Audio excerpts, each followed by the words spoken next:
Everyone. Mine phone's on vibrate? I don't know about that. Coffee still hot?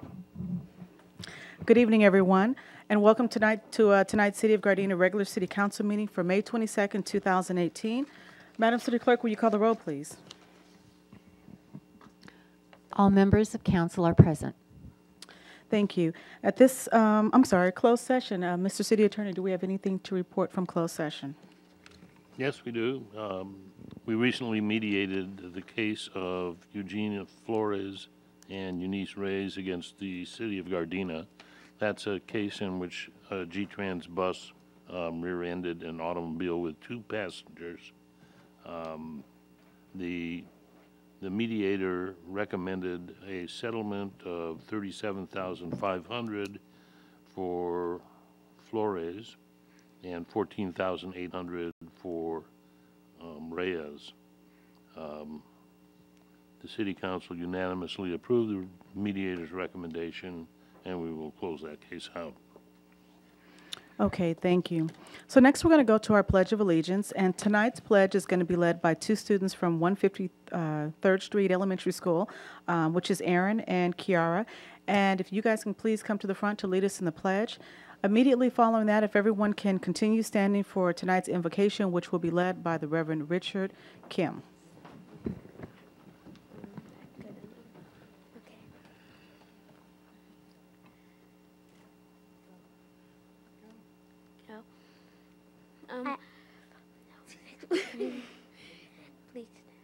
Please stand. Place the flag.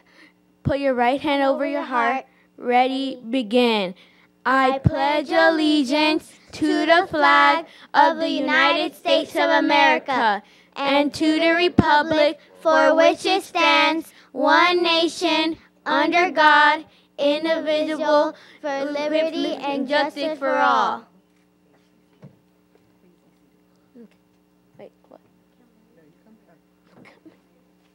If you can continue standing, and we could have the Reverend Richard Kim come forward, please. Let's pray. God and Heavenly Father, we come before you thankful for each and every day that you give to us, knowing that it is a gift from you. We are grateful for your grace and your wisdom and your guidance, and we pray that you would give those to the council members tonight, that you would give them wisdom and your guidance, and we pray that you give them good direction. We pray that you would give your blessings upon this meeting and upon our great city. I pray that you would bless each and every one. In Jesus' name, amen. You may be seated.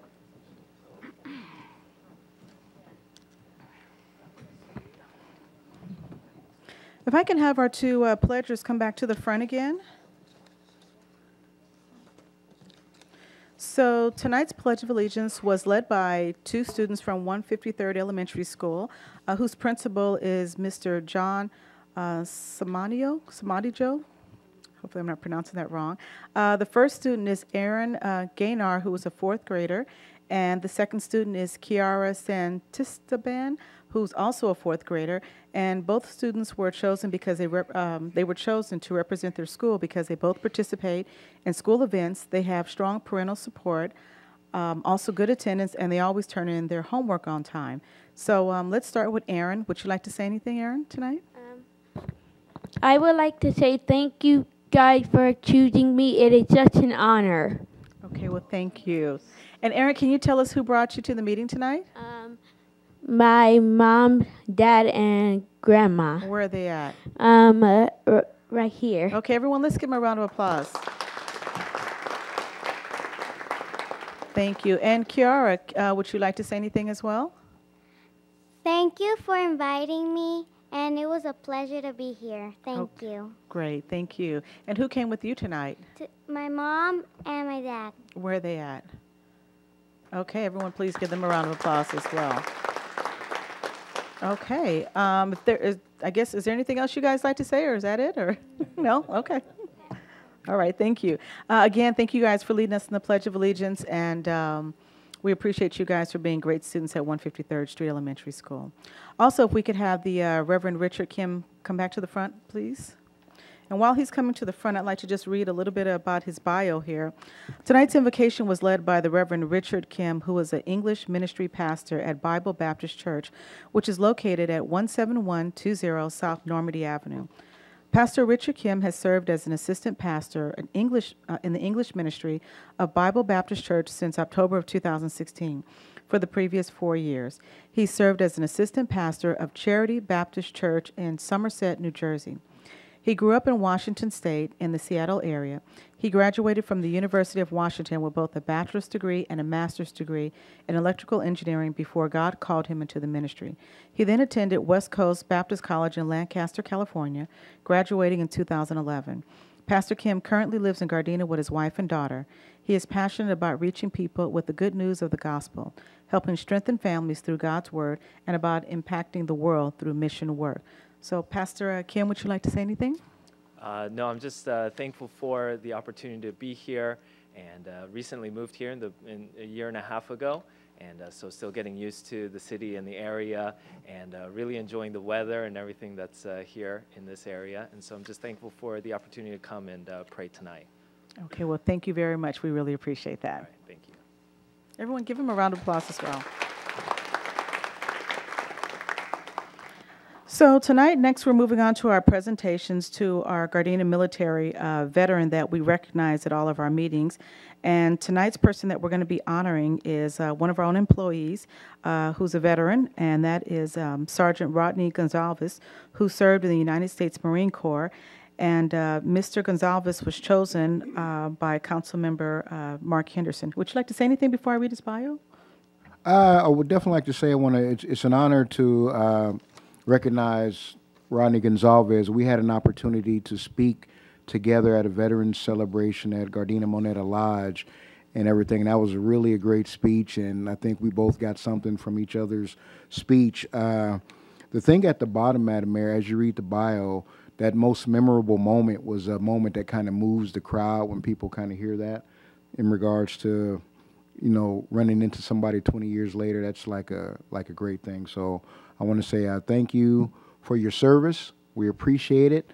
Hopefully none of my Navy buddies see me honoring a Marine, but it's all right because you serve your country and we appreciate your service. So thank you very much. That's all I have, Madam Mayor. Okay, so as Mr. Gonzalez comes forward, I'm just going to read his bio here, and it states Gardena Police Sergeant Gonzalez was born in New Bedford, Massachusetts, and his military career is, at the age of 12, his mother enrolled him and his brothers in a Young Marines youth program. On May 23, 1979, he enlisted in the U.S. Marine Corps, and in June 1979, he entered boot camp at Parris Island, South Carolina. During his military service, his occupational specialties included air support operations operator, air traffic controller, marksmanship instructor, first sergeant in charge of troops. His duty stations, serving with the Marine Air Support Squadron 4 and 5, were Parris Island, South Carolina, 29 Palms Marine Corps Base in California, South Weymouth Naval Air Station in Massachusetts, El Toro Marine Corps Air Station in California, Miramar Marine Corps Air Station in California. For Gonzalez's exemplary military service, he was awarded the following: Selected Marine Corps Reserve Ribbon, National Defense Ribbon, Organized Reserve Ribbon, Marine Unit Citation, Expert Pistol and Rifle Shooting Badges. He was honorably discharged on September 2, 2002, with the rank of First Sergeant after 23 years of service in the U.S. Marine Corps and as the U.S. Marine Corps Reserve. Also of note, Gonzalez is a sergeant with the Gardena Police Department assigned to administration. He has 3 daughters and 5 grandchildren. Is the oldest of 3 brothers, all who served in the Army and Marine Corps, and his deceased father served in the U.S. Army as a paratrooper. One of the most memorable moments, an unexpected meeting and reunion with one of his fellow Marines from Marine Corps boot camp that occurred outside of Gardena Perry Middle School while Gonzalez was on police duty. The two of them had not contacted each other in over 20 years. So, Sergeant Gonzalez, would you like to say anything? Mayor Serta, members of the City Council, City Manager Medrano and fellow Marine, Chief Kang and staff members, and to my family. Thank you so much for this recognition and for honoring and being so supportive of the men and women of our military. I'd also like to thank my mother, who at one time enrolled my brothers and me, ages 8, 10, and 12, in a youth program called the Young Marines, which is a program that taught us the values of teamwork, leadership, and service to our country. And it also formed the foundation of my military career. There have been times in my life that I've considered most memorable and when I've felt truly honored, and this is definitely one of them. We always say thank you for your service to our veterans, but also to you, I want to say thank you for your service to our city. And it's an honor to work under your leadership and to work with you. So thank you for everything. All right, thank you. Appreciate it. Everyone, please.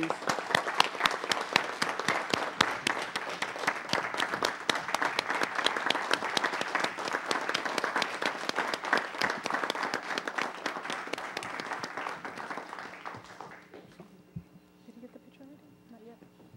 Hold on, one more picture.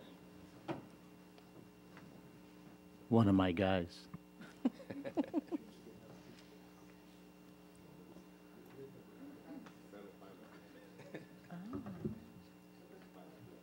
Oh, okay.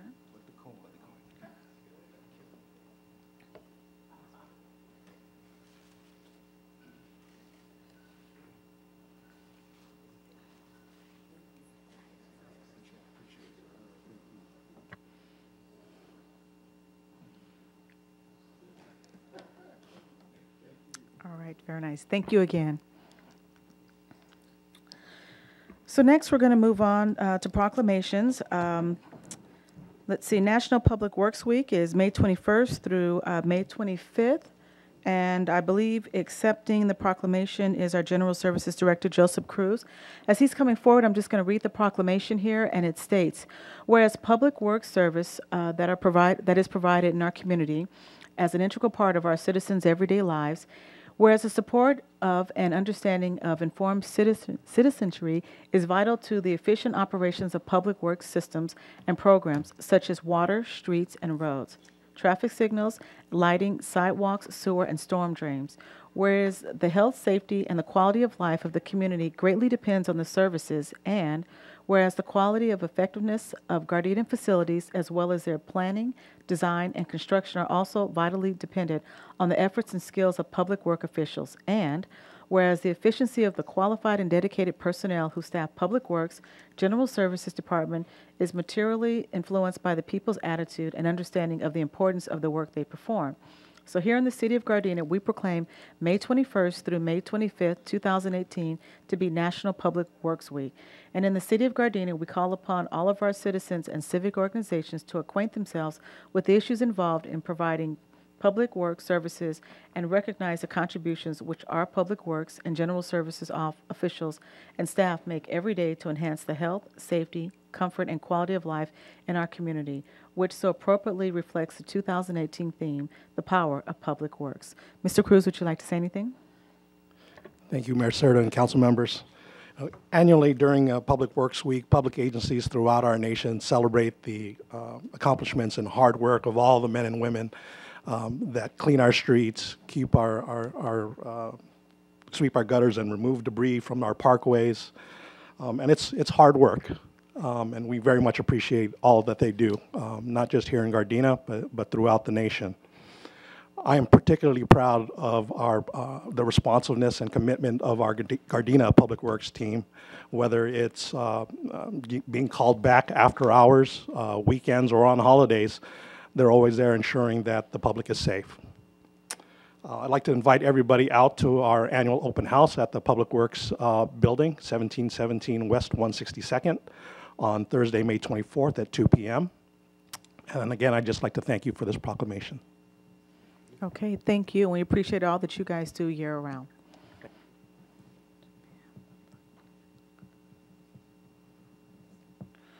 Okay, next we have another proclamation, and that is pause for the Pledge of Allegiance. And let me read this here. It says 21 days to honor America.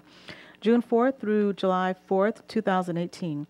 The American flag is a powerful and universal symbol of our national heritage and unity. The Pledge of Allegiance has become a way for all Americans to celebrate and reaffirm that heritage. It is a statement of our shared belief and aspirations. The pause for the Pledge of Allegiance is a call for Americans everywhere, regardless of age, race, religion, national origin, or geographic or political differences, to take time to recite the Pledge of Allegiance to the flag of the United States of America. On Thursday, June 14th, members of the community are invited to participate in a special Flag Day celebration sponsored by the Gardena Beautification Committee, beginning at 11 a.m. in front of the Nakoka Community Center. At this time, everyone will join with millions of citizens across our great nation as we take time to reflect our country's freedom as we pause for the Pledge of Allegiance. And as in our city's annual custom to demonstrate our community's solidarity and fellowship, the City of Gardena requests that Gardena's walkway of flags be flown every day from Flag Day, Thursday, June 14, through Independence Day, Wednesday, July 4th, to emphasize and celebrate 21 days to honor America. Okay, next we go to appointments. Does any member of the council have any appointments to be made to any commissions, committees, boards, or council at this time? If not, then we're going to move on to the consent calendar. Does any member of the council have any items that they wish to discuss separately? If not, then can I get a motion to approve the consent calendar as is? So moved. Second. Madam City Clerk, there was a motion made by Councilmember Kaskanian and a second by Councilmember Medina. Will you call the roll, please? Councilmember Kaskanian. Yes. Councilmember Medina. Yes. Mayor Pro Tem Tanaka. Yes. Councilmember Henderson. Yes. Mayor Serta. Yes. Next item is item number 7, Planning and Environmental Quality Commission Action Sheet. There's a couple of items here. Item number 7A1 was continued to date uncertain. Let's see, item number 7B, Conditional Use Permit 3-18. Does any member of the council have any questions or would like to review or this item here? Which one, Madam Mayor? 7B2? 7B2. If not, then we'll go ahead and receive and file. Item number 7B3, conditional use 13-16. Does any member of the council like to? Yes, Madam Mayor, I have one thing I want to add to that one. Okay, go ahead. In regards to churches coming into the city, I just want to make give folks kind of a reminder. What I've learned kind of in research is that I know we have a 100% ban on marijuana. However, some marijuana facilities are now forming themselves as places of worship. This is a kind of unique way to get around because now it's a place of worship, and then if you buy your product, it's more like putting in a collection plate. So I just want to put everybody on notice. I am not joking. No, it's not a church I go to, but that's where folks are getting creative to get around that. So I just wanted to inform the colleagues of that as well as city staff to be on the lookout for that. But this is a regular church. It's around the corner from me, but I just want to make sure folks are aware that that's the new thing that's happening. Okay, well, thank you for enlightening us on that. So looks like if there's, we're just going to receive and file this item here. 7A1 was continued until an uncertain date at this time. I'm sorry?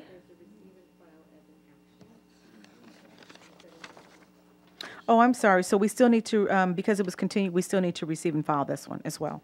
Okay, so for all 3 items, that's what we're going to do. Next, we're going to move on to oral communications. It looks like we have 3 speakers tonight. We're going to first start with Ms. Janet McCarthy and then Cheryl Sherman. And then the 3rd speaker is Shirley Conley. I want to remind you can please come forward at this time now. We'll start with Janet. You can come forward now.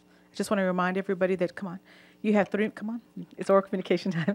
You have 3 minutes to speak. When the yellow light comes on, that alerts you that 2 minutes are up. When the red light comes on, that will also alert you that your 3 minutes are up at that time. And if you could just finish out your statement, we'd appreciate it. You can go ahead. Okay, I'm here predominantly because we didn't have flyers for the Jazz Festival this year, and it didn't occur until Saturday. I had purchased tickets before Saturday, and the seats now are very expensive. I think they're for $100, and then they didn't give me a seat. I had several hundreds, and I asked for a seat, and I had to be called at home to give me to come down to the city, and they gave me my seats, and I purchased additional tickets also. But I wanted flyers so that I could hand out to our neighborhood. And I usually do it every year, and now this week we're having our neighborhood meeting, and we don't have flyers. She did this flyer because she said, oh, well, you want a flyer? You want a flyer? Okay, I'll give you a flyer. And so she did this fairly right. If it's going to be official, then I'll make more copies for our group. But I was really not happy about the fact that I had paid for $100 tickets, more than 3, and I didn't have seats. And I was called at home to come down Saturday, and had an option of two tables. So I don't know if everybody was called or what. How was that the process? Okay, we're going to refer this over to the city manager, and maybe by the time he does the directives at the end of the meeting, he might be able to have an answer for you on this one here. Yeah. But at this time, it's oral communications, so it's just your time to speak. But we'll definitely look into this for you. Okay. Okay? Thank you. Next, we have Cheryl Sherman.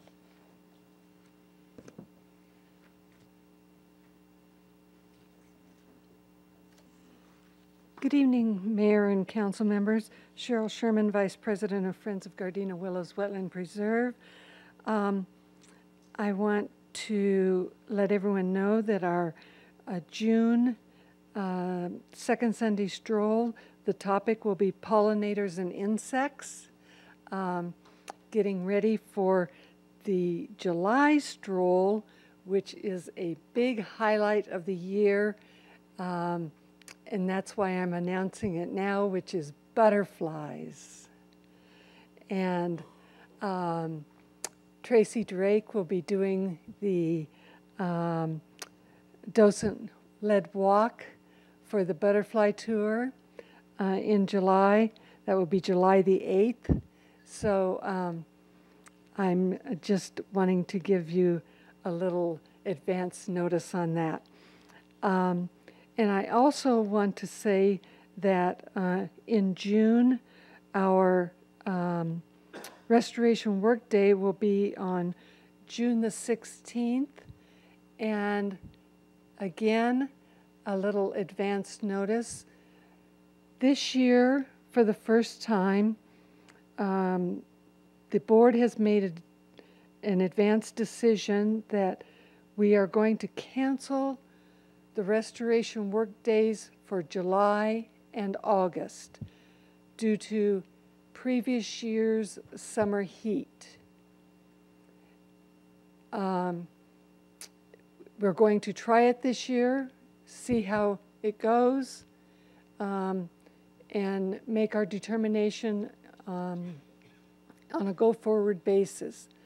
So I want to let everyone know that June will be our last restoration work day, and encourage everyone to come out for that. And then the next one will be in September for the Keep Gardena Beautiful Day on September 15th.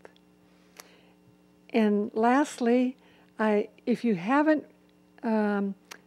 signed up to be a member of the Friends of Gardena Willows or renewed your membership, I'd like you to encourage you to do so.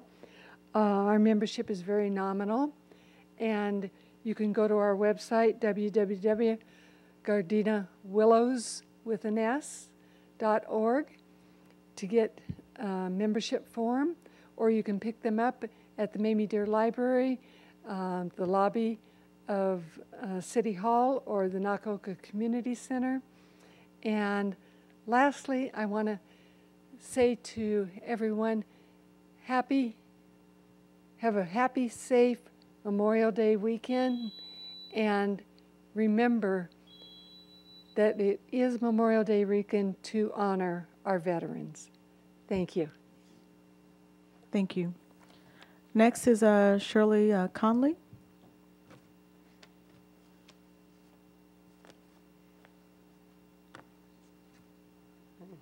First, I'd like to thank you all for passing the rules about fireworks and standing up to the corporations. Tonight, I'd ask you to stand up to another corporation, and that's Golden State Water. And I have pictures that I took for all of you so you can see what I'm talking about. This is not just one location. There's a lot of locations just in my neighborhood alone where when they spray paint for whatever reason, I know it's to mark something, but it's just extravagant what they're doing. And this is not a paint that disappears quickly. And I swear this is the truth. On Daphne, they spray painted somebody's front yard, in the grass. And what I want to know is, why isn't this charged as vandalism? It's worse than the graffiti, because at least sometimes the graffiti is artistic, but this is just an eyesore in the community, And the thing is that it's not removable, It stays there forever. I've been there 16 years, and there's some stuff that they've painted that's still there. It faded, but I don't know why they're doing it. This here looks like they want to see it from outer space. If they need to mark it for something, why don't they just use a little plaque or something on the curb? I don't see the reason for defacing our sidewalks. I mean, it looks terrible when you're walking to see all this crap on the street and the sidewalk. Okay. And I think you could use your STEP Act, because if Citizens United says that corporations are people, then why aren't they subject to the same laws that I am? I'm sick and tired of them getting away with stuff that I wouldn't. Could I spray paint my sidewalk in front of my house with my dog's name, so if she gets lost, I know they know where to take her, If that's their right, then it should be my right. So, thank you. Okay, thank you. So next we're going to move on to departmental items. First up item is item number 8A1. Mr. City Manager. Mayor, Serta, members of City Council, this will be a presentation, so I'm going to step up over.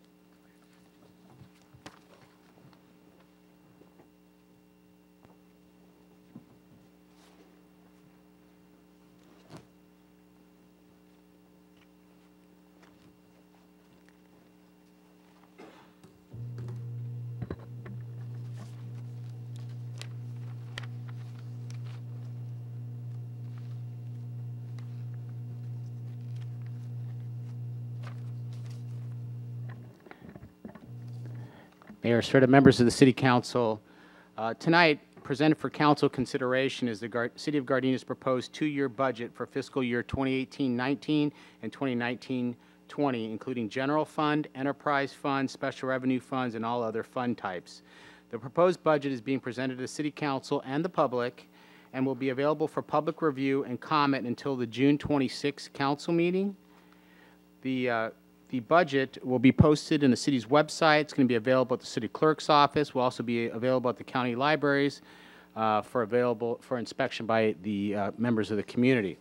Before I get started, I want to point out that this is our first presentation here in the City Council with our new audio-visual displays for community members. Not only do we have a new, very big TV, we have two smaller, although also pretty big TVs available behind us to allow members of the audience to see the presentation. A significant upgrade from our previous AV equipment.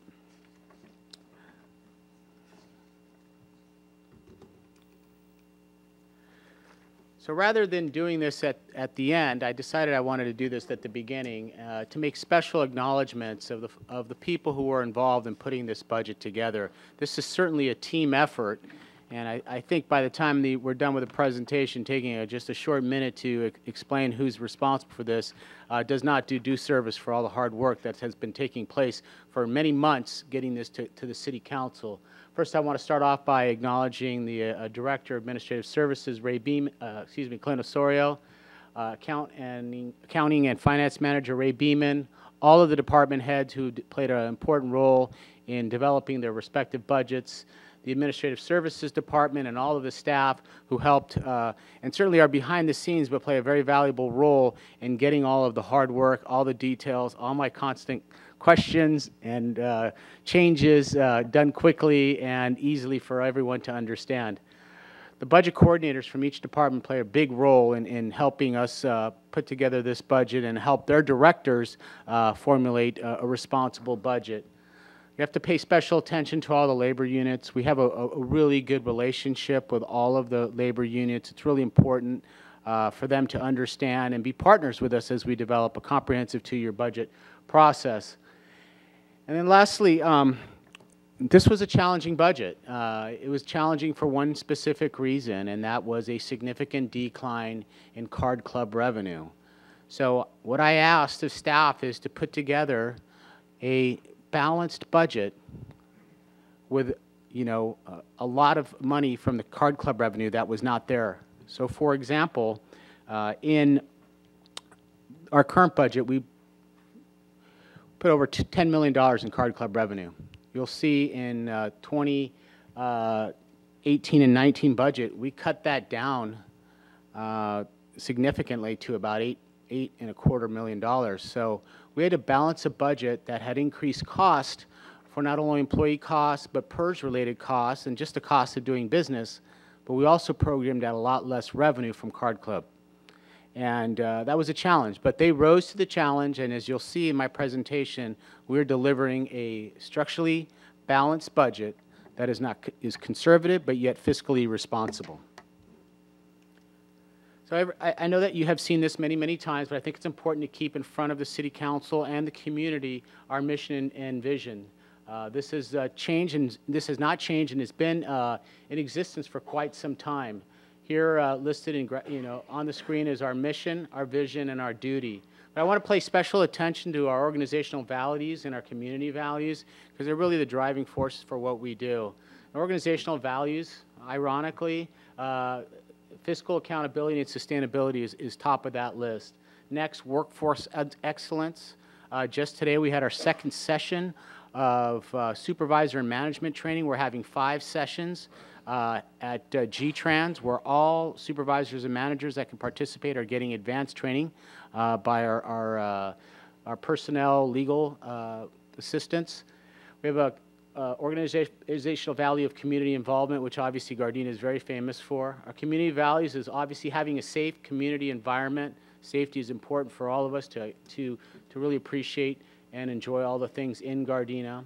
Sustainable economic development, which we have been focusing on, you'll be hearing a lot about over the next several months or years.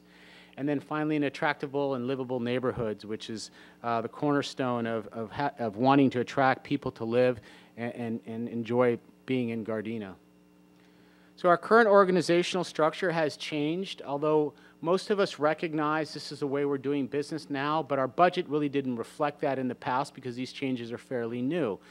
Keep in mind the last 2-year budget cycles, we have added a couple different departments, one of which is General Services Department, which has taken on the responsibility that was once, some of the issues and related responsibilities of Public Works, Community Development, and merge those into one. And we'll show you a breakdown of all those responsibilities in a minute. And then the center, though not called out separately, in the elected Administrative Services Department, there's the creation of the new Administrative Services Department, which is led by Clint Osorio. All of the other departments remain the same. So talk a little bit about where we've been, and where we're going relative to budget calendar. We held our first community forum May 9th at the Nakaoka. I think it was well received. A lot of information was passed along. I know anecdotal feedback from some of the members who were there, not only staff, which I think some of them were surprised, but members of the community about where the city generates its revenue and how we spend our money and why. And I believe moving forward, this would be something that we want to continue year after year. And as it gains popularity, I think our community members will be much more engaged in helping us develop and craft what the future budgets of Gardena will be like. Today, you're getting a presentation from me about the the proposed budget, and then you will be conducting a public hearing and ultimately approving the budget, if all goes well, on June 26th. But before that, on June 7th, we're going to do another milestone event. We're going to be having a closed a study session with the City Council. You'll have a couple of weeks to digest what's in this budget, write down your questions, concerns, and we can go through it one more time in a more informal setting here in the MIC. And we'll be talking about the budget and getting it absolutely ready for adoption at the June 26th meeting. In that study session, we'll also be talking about branding and organizational goals, which are interrelated into the budget process. And I think it'll be a good event to share informally some of the concepts and concerns that we have, and hopefully address any questions the community or the City Council has. So what does the process look like? You know, this two-year budget is like really having two single-year budgets. And although we adopt them as two, they're really two independent year budgets. And you'll see as I move forward with my presentation, we've split both budgets out between the two fiscal years. A reminder not only to the members of the City Council but to the community that this budget, once approved, it just doesn't disappear and stay static. On a quarterly basis, we'll be having meetings with our Finance Committee, which Councilman Kaskanian, and it's chaired by Mayor Serta, and also with our Treasurer, Ingrid Tsukiyama. We meet quarterly and go over what's going on and prepare the City Council just in case we need to make adjustments. Those adjustments generally are made at a mid-year budget review, which we will do, in this case, twice, one for each fiscal year. If there are any substantial changes, that would be the time that we would want to make those changes. Unless something, you know, significant happens where we have to make those changes before that, ideally we'd like to do that twice. One for the fiscal year 2018-19 and one for 19 and 20. And we'll make adjustments and amendments as necessary. Traditionally speaking, the city has not made a lot of changes, with the exception of usually those changes are positive when we are trending better than when we have, and we've made adjustments at reallocating funds for the operating departments to make additional purchases or capital. Next, I want to just briefly highlight, and this is on a real large scale, about what the two budgets look like for the two fiscal years. As you can see by this graphic, in 2018-19, we predict we're going to have $58.9 million in revenue and expend $58.9 million essentially in expenditures. The difference between those two things is essentially $4,500. Now, I know the first thing you're thinking is that's not a lot considering the amount of money that's being spent there. But as I mentioned earlier, that's also taking out a significant amount of money that we have previously put in terms of card club revenue. So despite reducing our card club revenue close to $2 million, we are able still to structurally balance both fiscal years, and we will predict that we will meet those numbers, if not exceed them. I will go into a deeper dive into how close those numbers are and why they are in other slides, but this is a big picture about where we look. And I do want to discuss in terms about how to structurally balance budgets and how Gardina's culture has been relative to maybe some other municipalities, other government agencies, that really sets us apart in terms of having confidence that when we say that's going to happen, it's going to happen. So this is a slide that depicts all funds. So the big portion of that, one sliver on the side there and to the right, is the general fund, which represents $58.8 million. But in addition to that, we have a lot of different revenue sources that really makes our proposed budget really to $140 million. As you notice, the second biggest one there is G-Trans, because G-Trans operates like a business within a city. It's an enterprise fund, and it represents $28.8 million. The next biggest source of revenue is those special revenue funds, which is about $24.5 million. And I want you to think about those special revenues funds as being stuff like gas tax, Prop C, Measure R, the lighting districts, those kind of things. Those are all representative within that. On the expenditure side, we have $143,931,000, and once again, some of that is because of timing based on when we're going to expend some of those revenues. The vast majority is that in special revenue. Sometimes there is a lag between the projects, a special, let's say it's a Measure R or Prop C project, and when the project's going to be completed and when that when the reimbursement is going to come in, but it is structurally balanced, similar to the time where at one point in the past where we had seen that in G-Trans there was a larger expenditure than revenues in G-Tran. That was timing because of the purchase of buses and other capital. It's the same kind of thing. It is structurally balanced. It's just the timing of receiving those funds. In 2019 and 20, it's very similar to the previous. Revenues are at $139,354,000 and expenditures at $141,080,000. The same kind of approach in terms of timing, but it is structurally balanced. We're not spending more money than we're taking in by any means.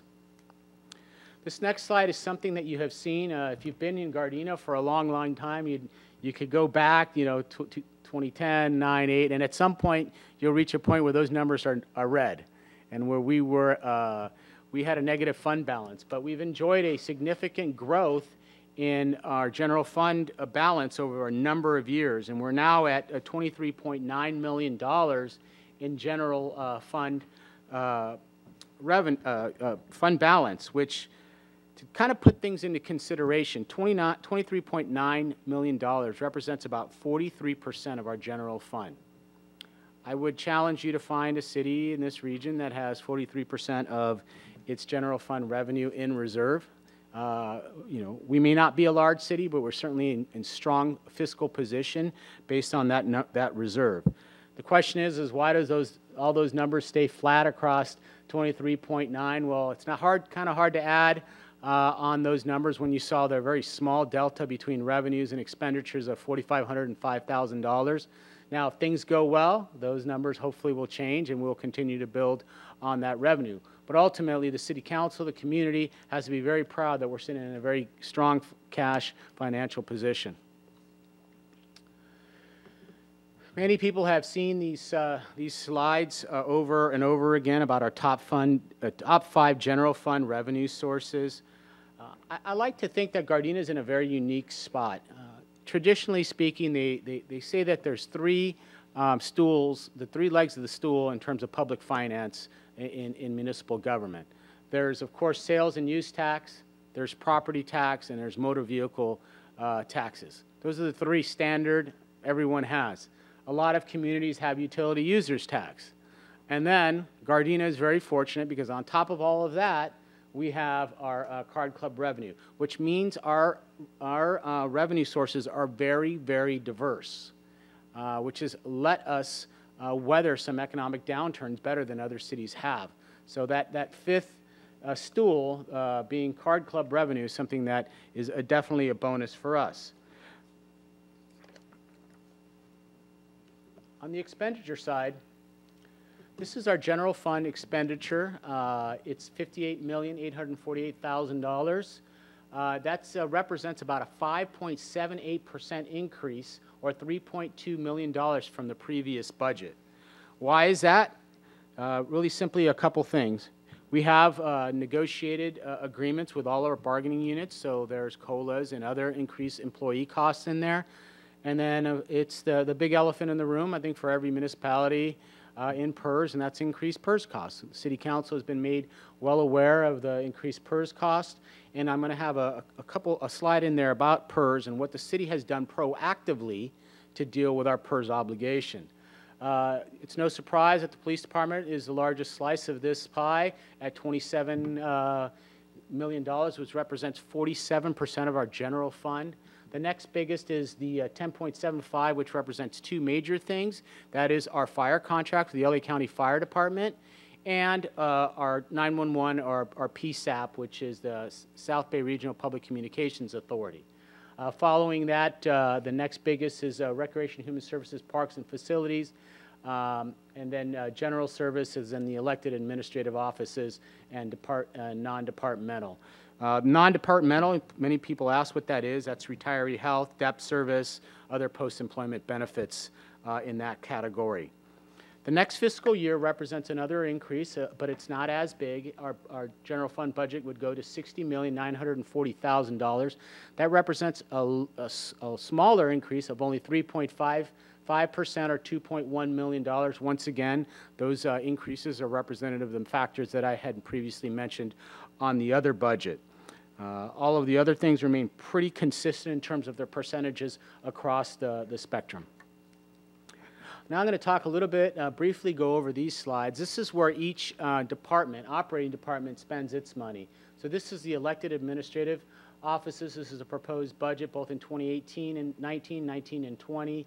They stay pretty consistent. The largest share is our fiscal resources, then executive offices, which is almost equal. City clerk, city treasurer, technology, and then human resources. Together, 2018-19, 4.255, and then 2019, 24.298, a very moderate growth in both those two fiscal years. Next, the police department. It's a pretty big split in the police department, $27,728,000. 65% of that comes for police operations, and that's people in uniform that you see patrolling the streets. That's where the vast majority of the employees are.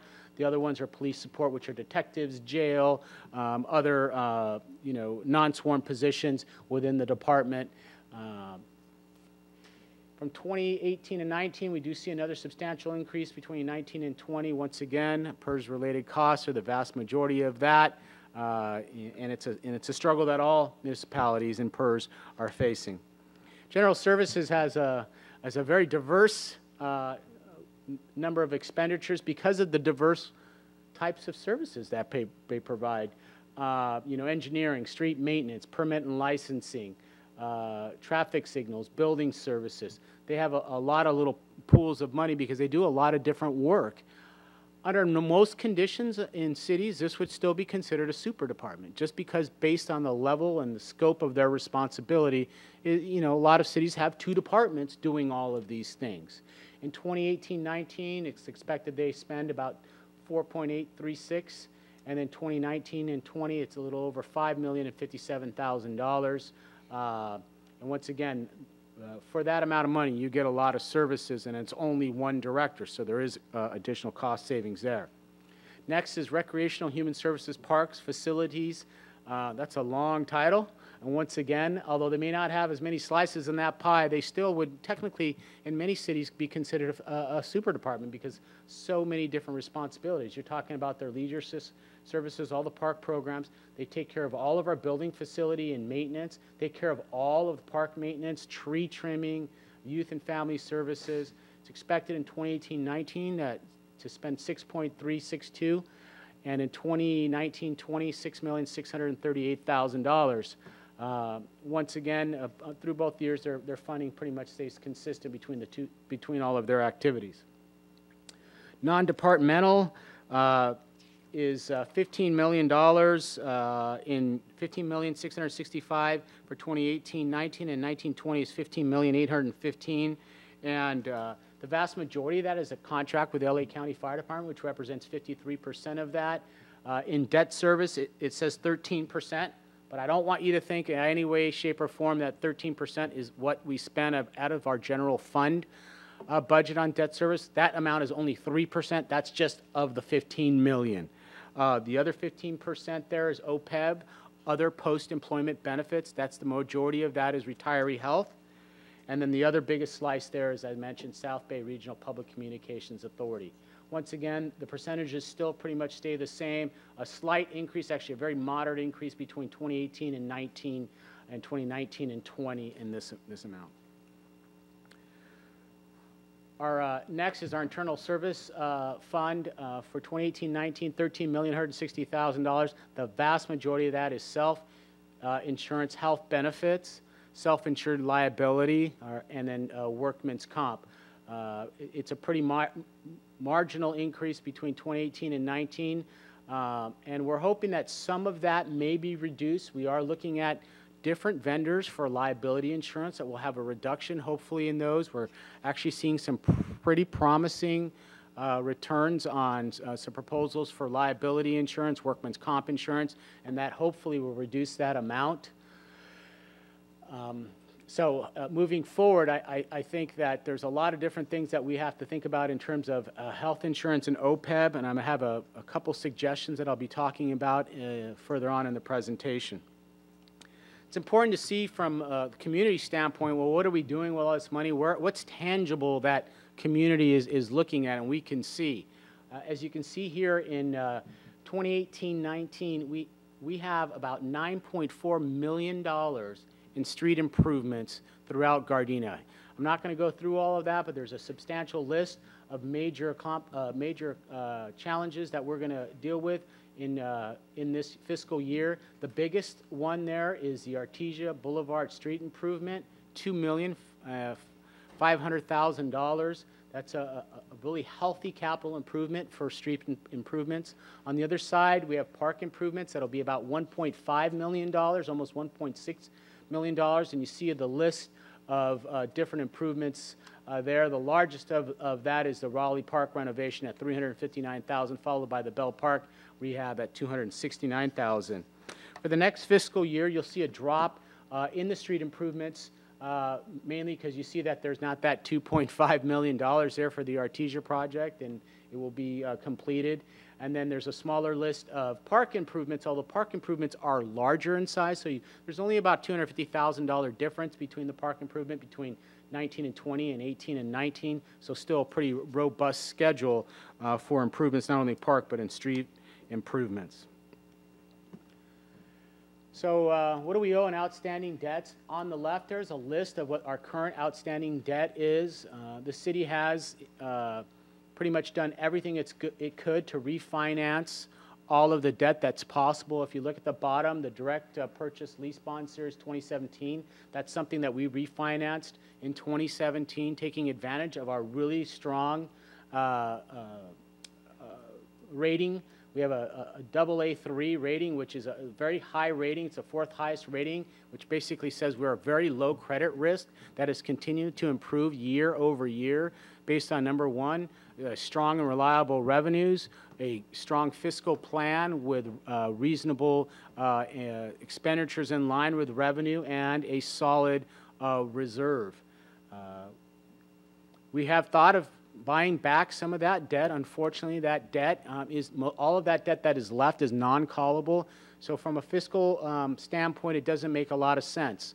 We would not only have to pay the outstanding issuance amount, but we'd also have to pay all of the accrued interest that would be responsible for the duration of that issuance. So although we've looked at possibly doing that, it just does not make financial sense. All that being said, our outstanding debt payments are only 3% of our general fund expenditures, and that is very, very low for a city our size, and very, very low in the South Bay in this region. So something we could be very proud of in terms that our debt service is only 3% of general fund revenues. Speaking of revenues, this is where we get a further deep down in terms of what our revenues are. I've talked about the top 5. But you see those top 5 represent 67% of our general fund revenue, and that's a pretty significant number. Where does the other ones come from? The other ones come from a lot of different sources. We had $2.6 million in business license tax, which we are continually to be aggressive to identify businesses that don't have a license. Believe it or not, people start their businesses and they don't bother to get a business license. Others get a business license and they let them expire, so we're out there aggressively doing that. We have franchise and other taxes, which represent $4.3 million. We've seen increases in license and permit fees because of all of the activity in terms of development in Gardena.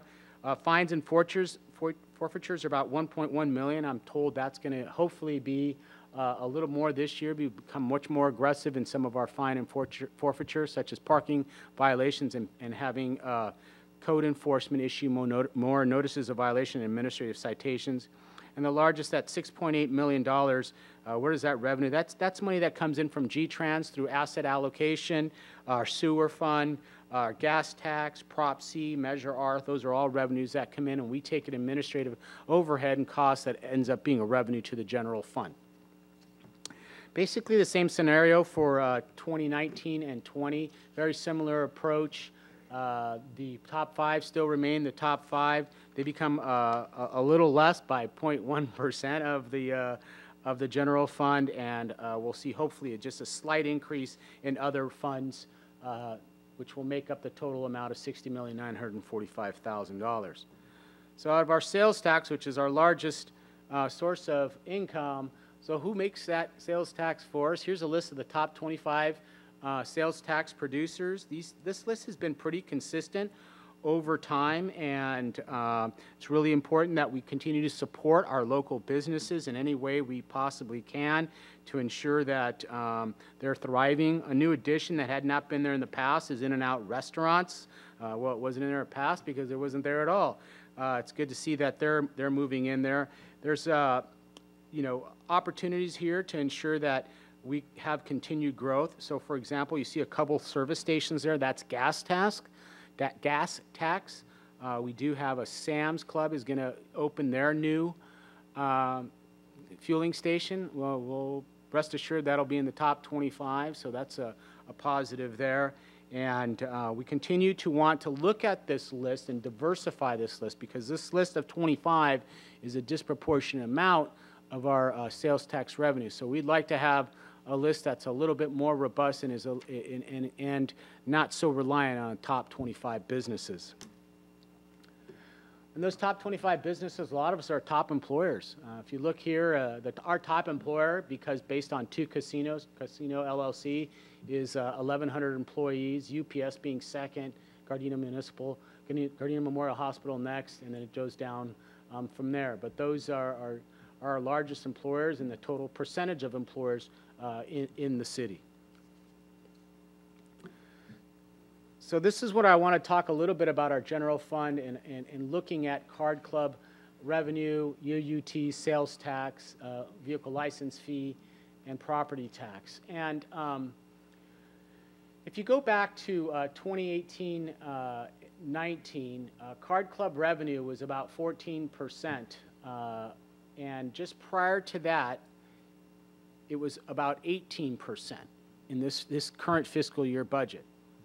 Because we budgeted about $10,052,000 in card club revenue, and this year we're looking at hitting about $8 million, it was not prudent to put $10 million back in there. So we had to scale it back and structure a budget that was based on essentially $2 million less in card club revenue.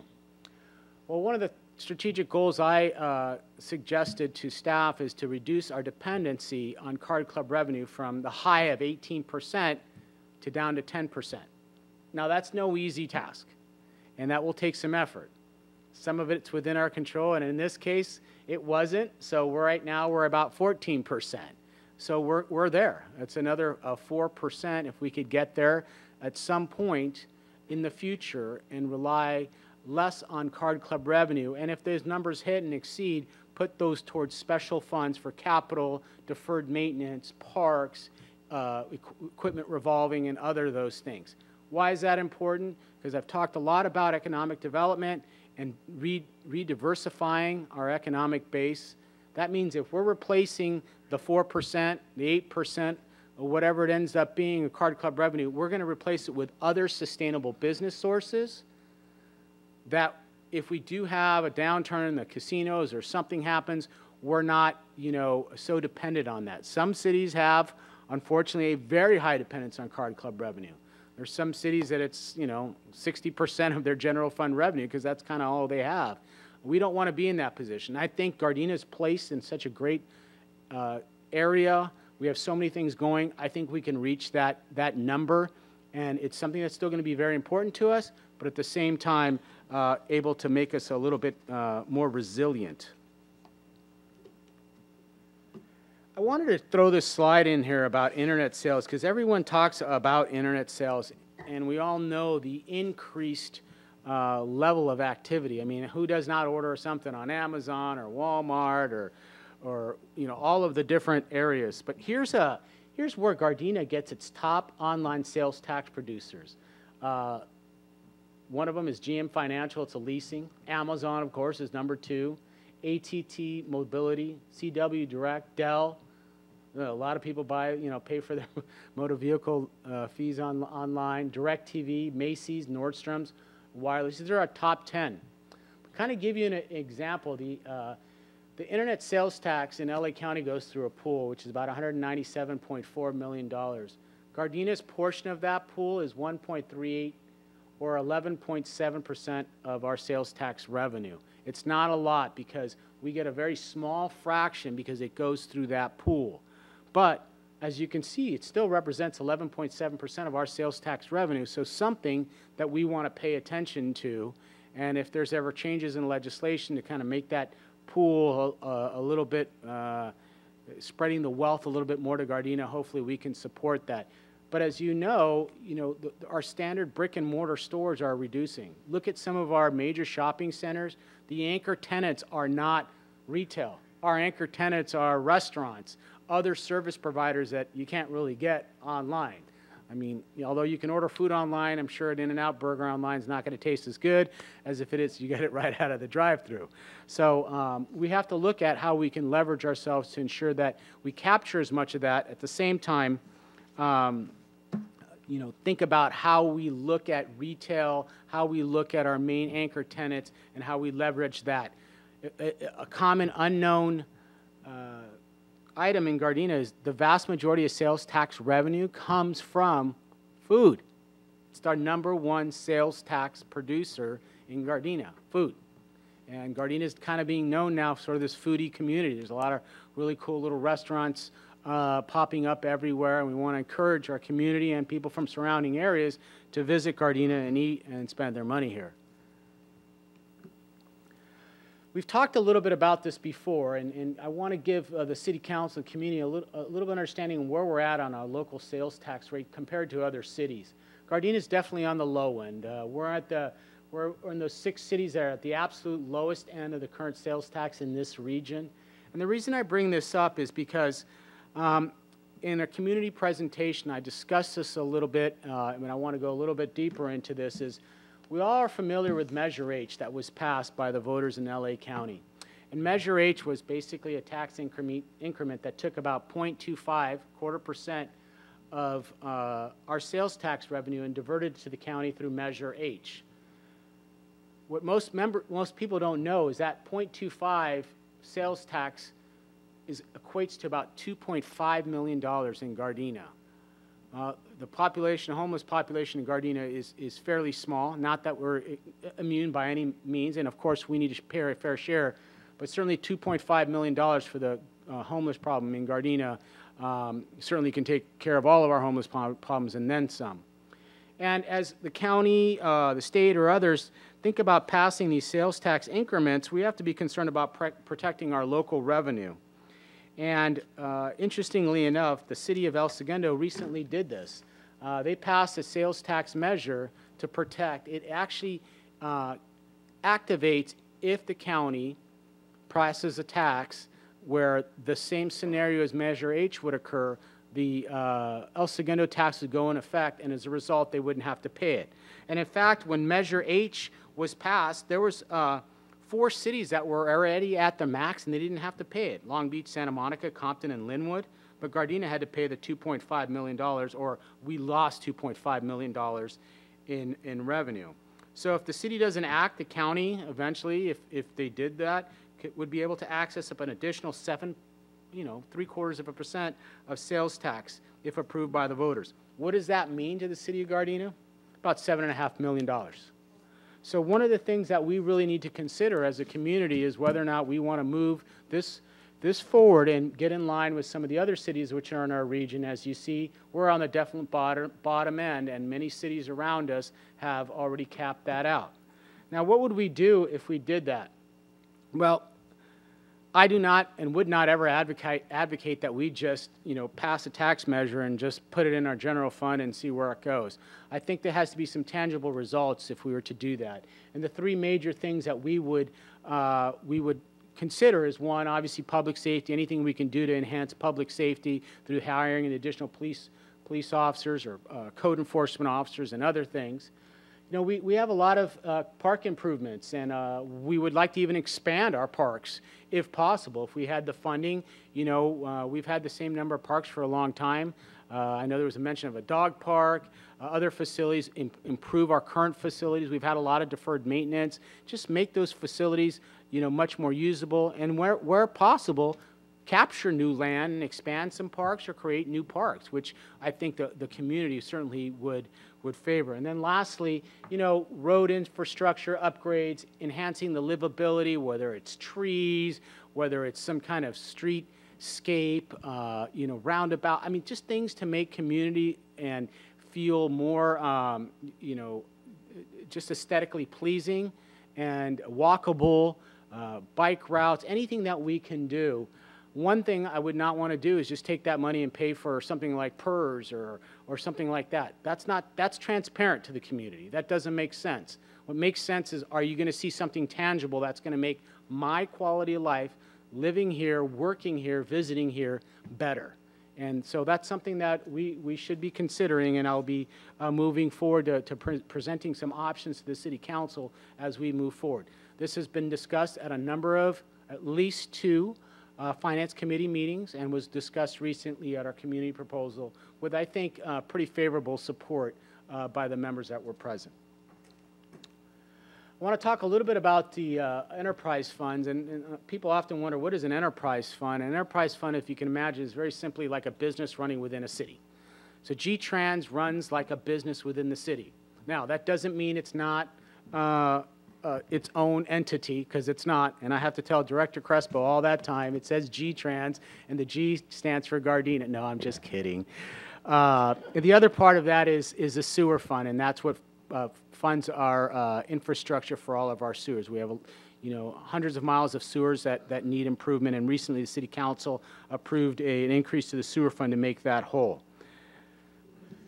So in terms of the G-Trans, speaking of it being the largest part of that enterprise fund, this is their revenue and expenditures. Their revenues estimated to be $28.814, $588,000. Their expenditures exactly the same.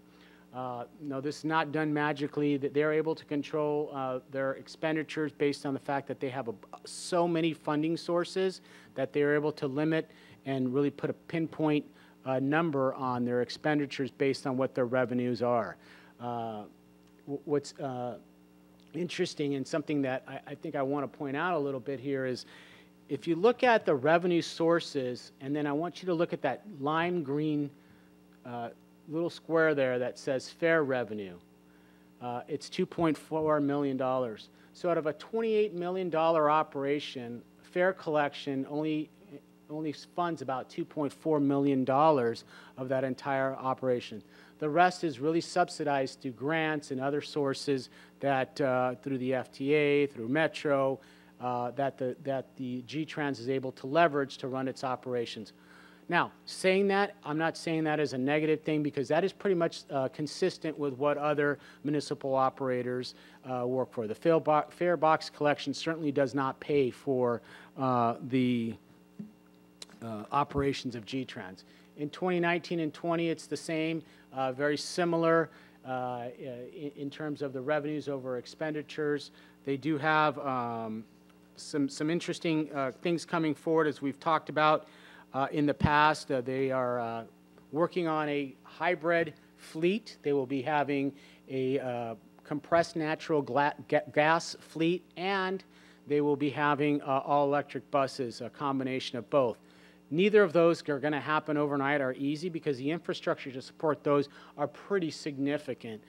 They're going to have to build a compressed natural gas filling station, and then they're going to have to build all of the infrastructure for charging, and that is solar panels, that is a battery so it can retain the storage of the electrical that's produce, and able to store that for future use in charging the buses. So a lot of interesting activity going to occur in G-Trans over the next couple of years with this hybrid fleet that they're bringing online.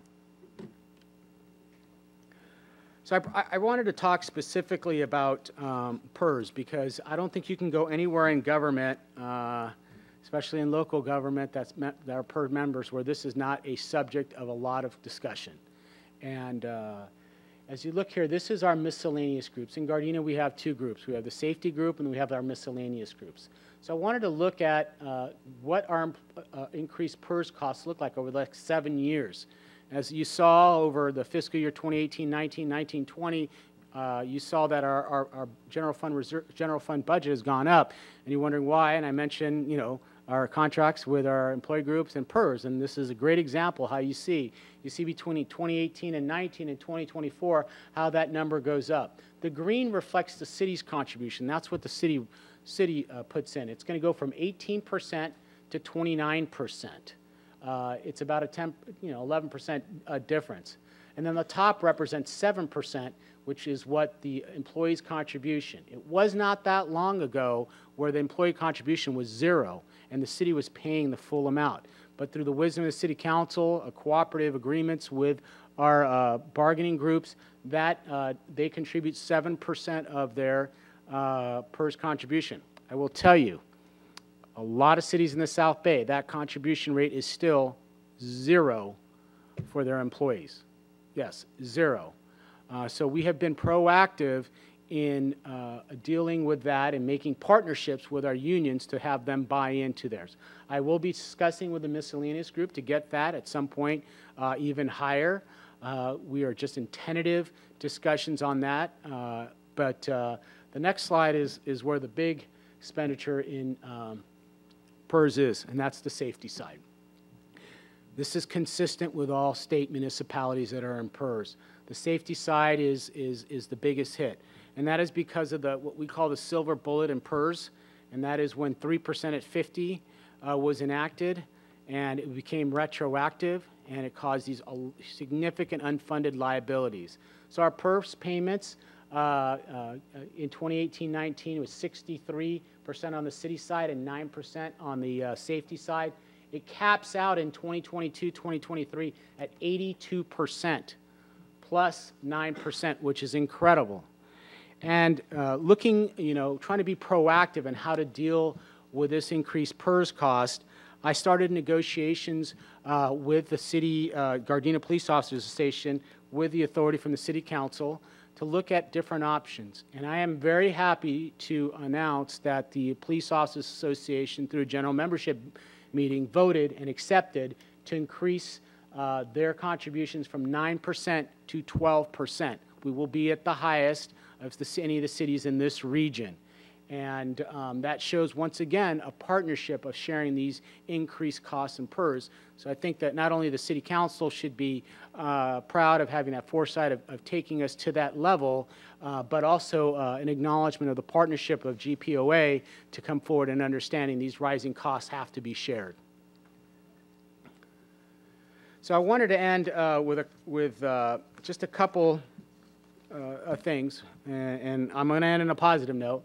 Well, no, we do have some challenges, but these challenges are not, just for Gardena. Anything can happen. We can have an economic downturn where sales tax starts to decrease, property taxes are going to start to decrease. That's probably not likely, especially with not in the future with the high demand for property.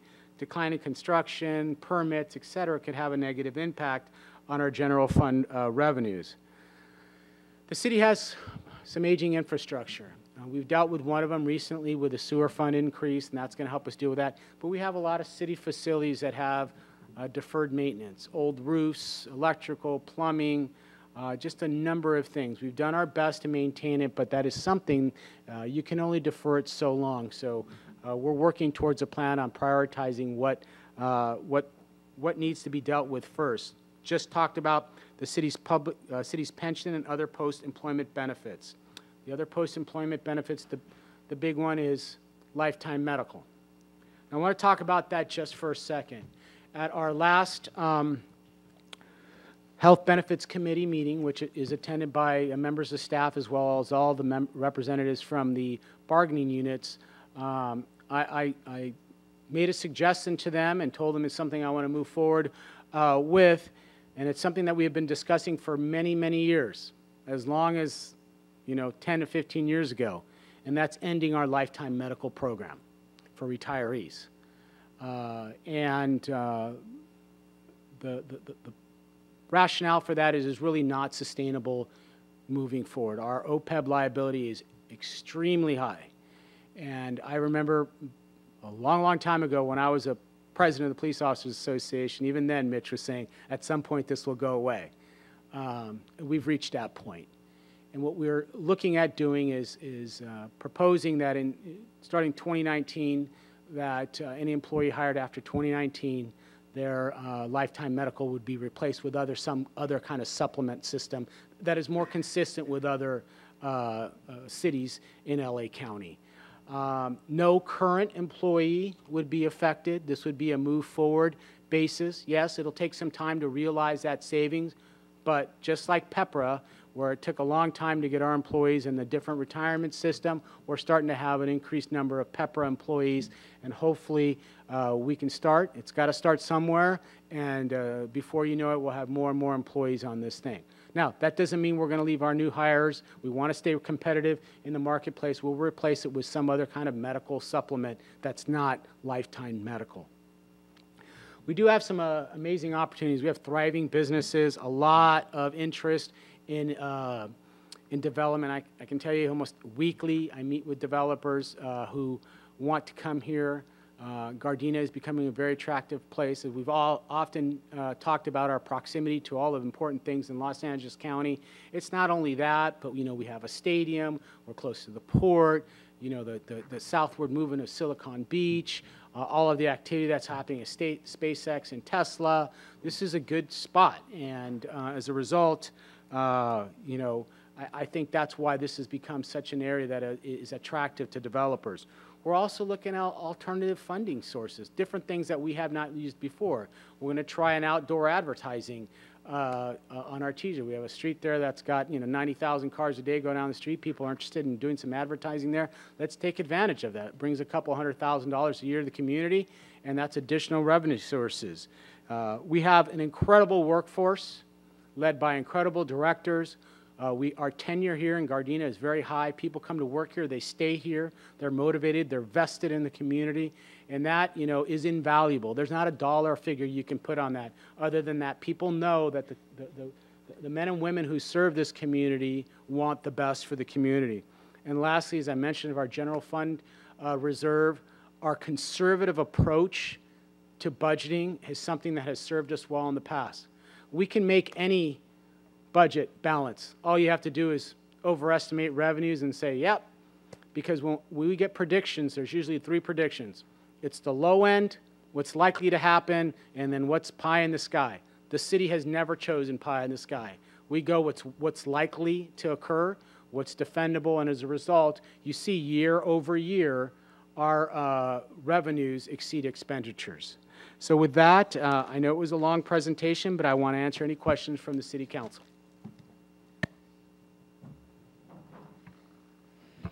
Okay, well, thank you very much for that presentation. It was very detailed, and we appreciate that, and appreciate all the people who put the hard work into helping put that together along with yourself. Does any member of the council have any questions or comments at this time? No? Okay. Councilmember Henderson? Thank you, Madam Mayor. I want to definitely thank everybody for the work that they put into this report. It's very detailed. I was wondering, Mr. City Manager, if we could, in bold,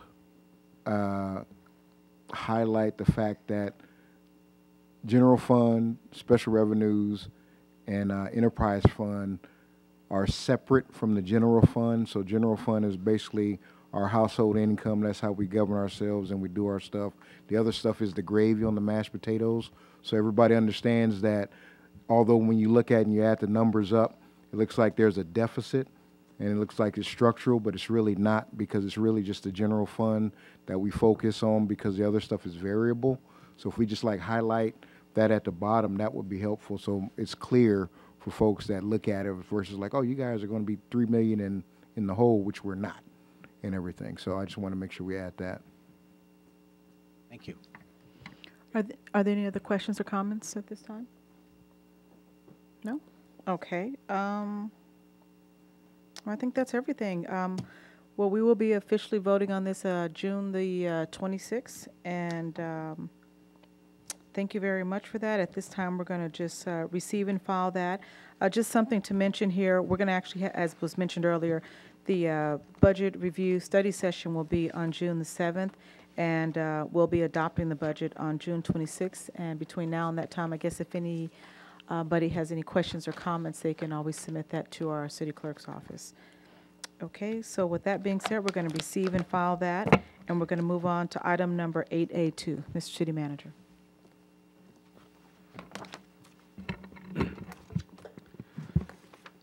Mayor Serta, members of the City Council, agenda number 8A2 is approval for transfer of funds to the CalPERS Trust for G-Trans other post-employment benefit obligations. After the July 25th, 2017 council meeting, council approved establishing an agreement with the California Public Employee Retirement System, CalPERS, to establish other post-employment benefit trusts for G-Trans. Council also approved the first transfer of $1 million in funds reserved for OPEB from G-Trans to the California Public Employees Retirement Benefit Trust.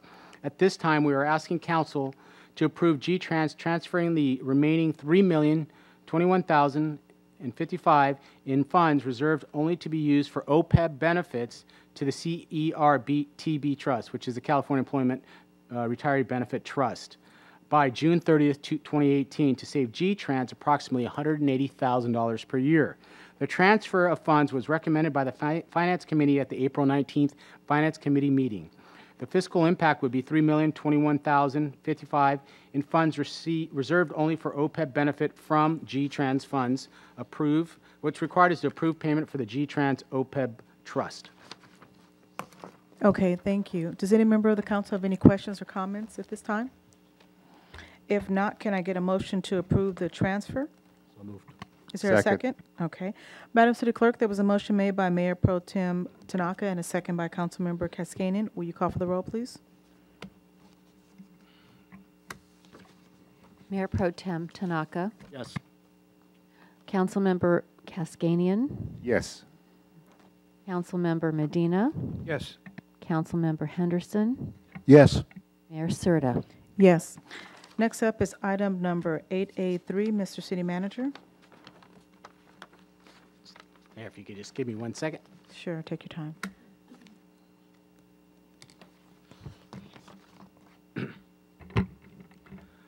Agenda number 8A3 is ordinance number 1795, placing the Deputy City Clerk and the Deputy City Treasurer under the authority of the City Manager. Ordinance number 1795 will amend Section 2.12060B of the Gardena Municipal Code regarding the City Manager's duties and responsibilities. A review of records identified 2 non-elected classifications that were not under the direction of the City Manager. Currently, the City Treasurer and Deputy City Treasurer are appointed by elected officials and serve at the pleasure of the official. The change would provide City Manager the ability to have direct oversight of the 2 full-time employees. The modification is necessary to bring positions in line with other city classifications and to align the positions with the city updated personnel rules and responsibilities. Section 2.12060B would remove the exception from deputies from the city clerk manager's duties and responsibilities to read as follows. Appoint, discipline, and dismiss all department heads and all subordinate officers and employees of the city except the city clerk, city treasurer, and city attorney. Transfer employees from one department to another and consolidate or combine offices, positions, departments, or units under his or her jurisdiction. A little bit of follow-up here. Recently it came to light that the appointments of the deputies for the clerk and the treasurer are really not consistent with our classification plan. In fact, there is actually nowhere in our personnel rules, nowhere in our municipal code, or anything that allows for the appointment of these 2 deputies. What has happened is culturally, and I think just by the support of the City Council has authorized the clerk and the treasurer to have deputies and has funded those positions. And I still do support that position. Ultimately, they are employees. In every shape and form, they are employees, regardless of how they are appointed. They would be considered at-will employees, confidential at-will employees, and under the provisions of our personnel rules, all confidential at-will employees with the exception of these two, based on this, obscure language in our municipal code, are under the direction of the city manager, just like every other employee.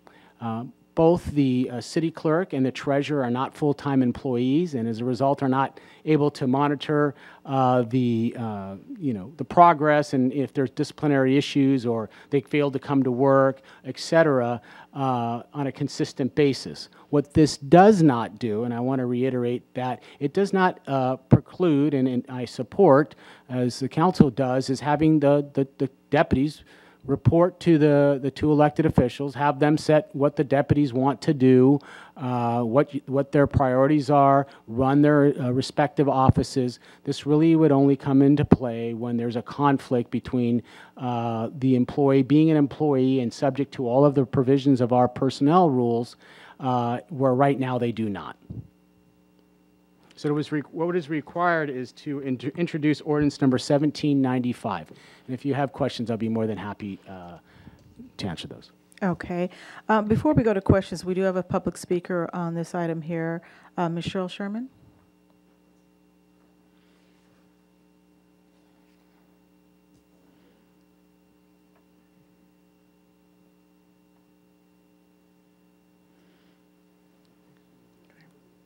Thank you, Mayor Serta. As a longtime resident of the city, I just have some questions.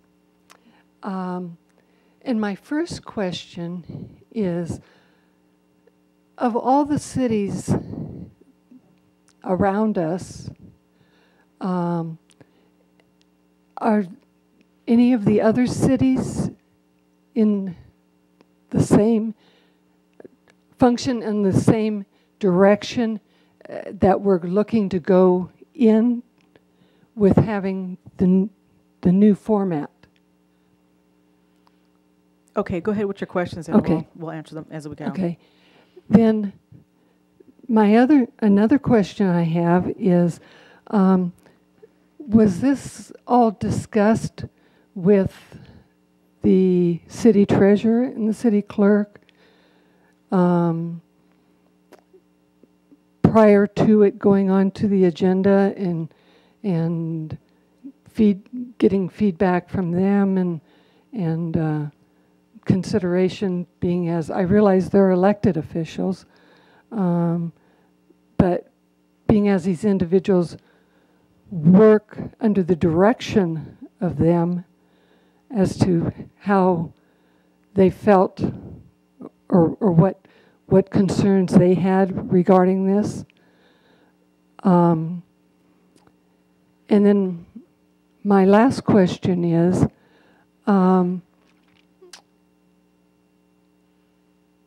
does the change to the new format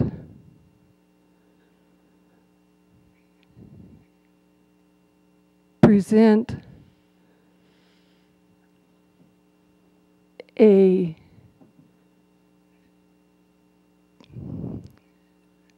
if I were in the position of one of these deputies, okay, I would have a concern about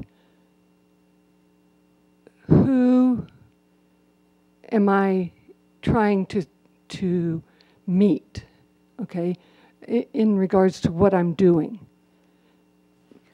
Because now you have like two bosses, and which boss am I doing what for? So who you're answering to? Is that kind of like, yes. I mean, I'm just trying to put myself in their position. Okay. And trying to think outside the box. I have no position on this issue, and I'm just raising questions. Okay. Okay, thank you. Can we answer those questions there, the three questions? Sure. Mayor Serta, members of the City Council. So there's a variety of different approaches to how cities handle city clerk and city treasurer. Some city clerks and city treasurers do not exist as elected officials in in different municipalities. I mean, they're just part of staff.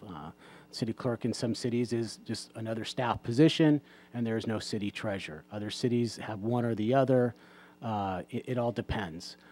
In some cities, the classification for deputy is a tested, merit-based system where you apply for the position. In this case, Gardena has elected for one reason or another just to allow the elected officials to appoint who they want, regardless of the, the merit system, the typical government hiring system. And that's just been the decision of the previous city councils for, I mean, I don't know exactly how long, but for a long, long time. Okay. As an employer, you're either an employee or you're not an employee. Elected officials certainly should not be charged with disciplining, being involved in,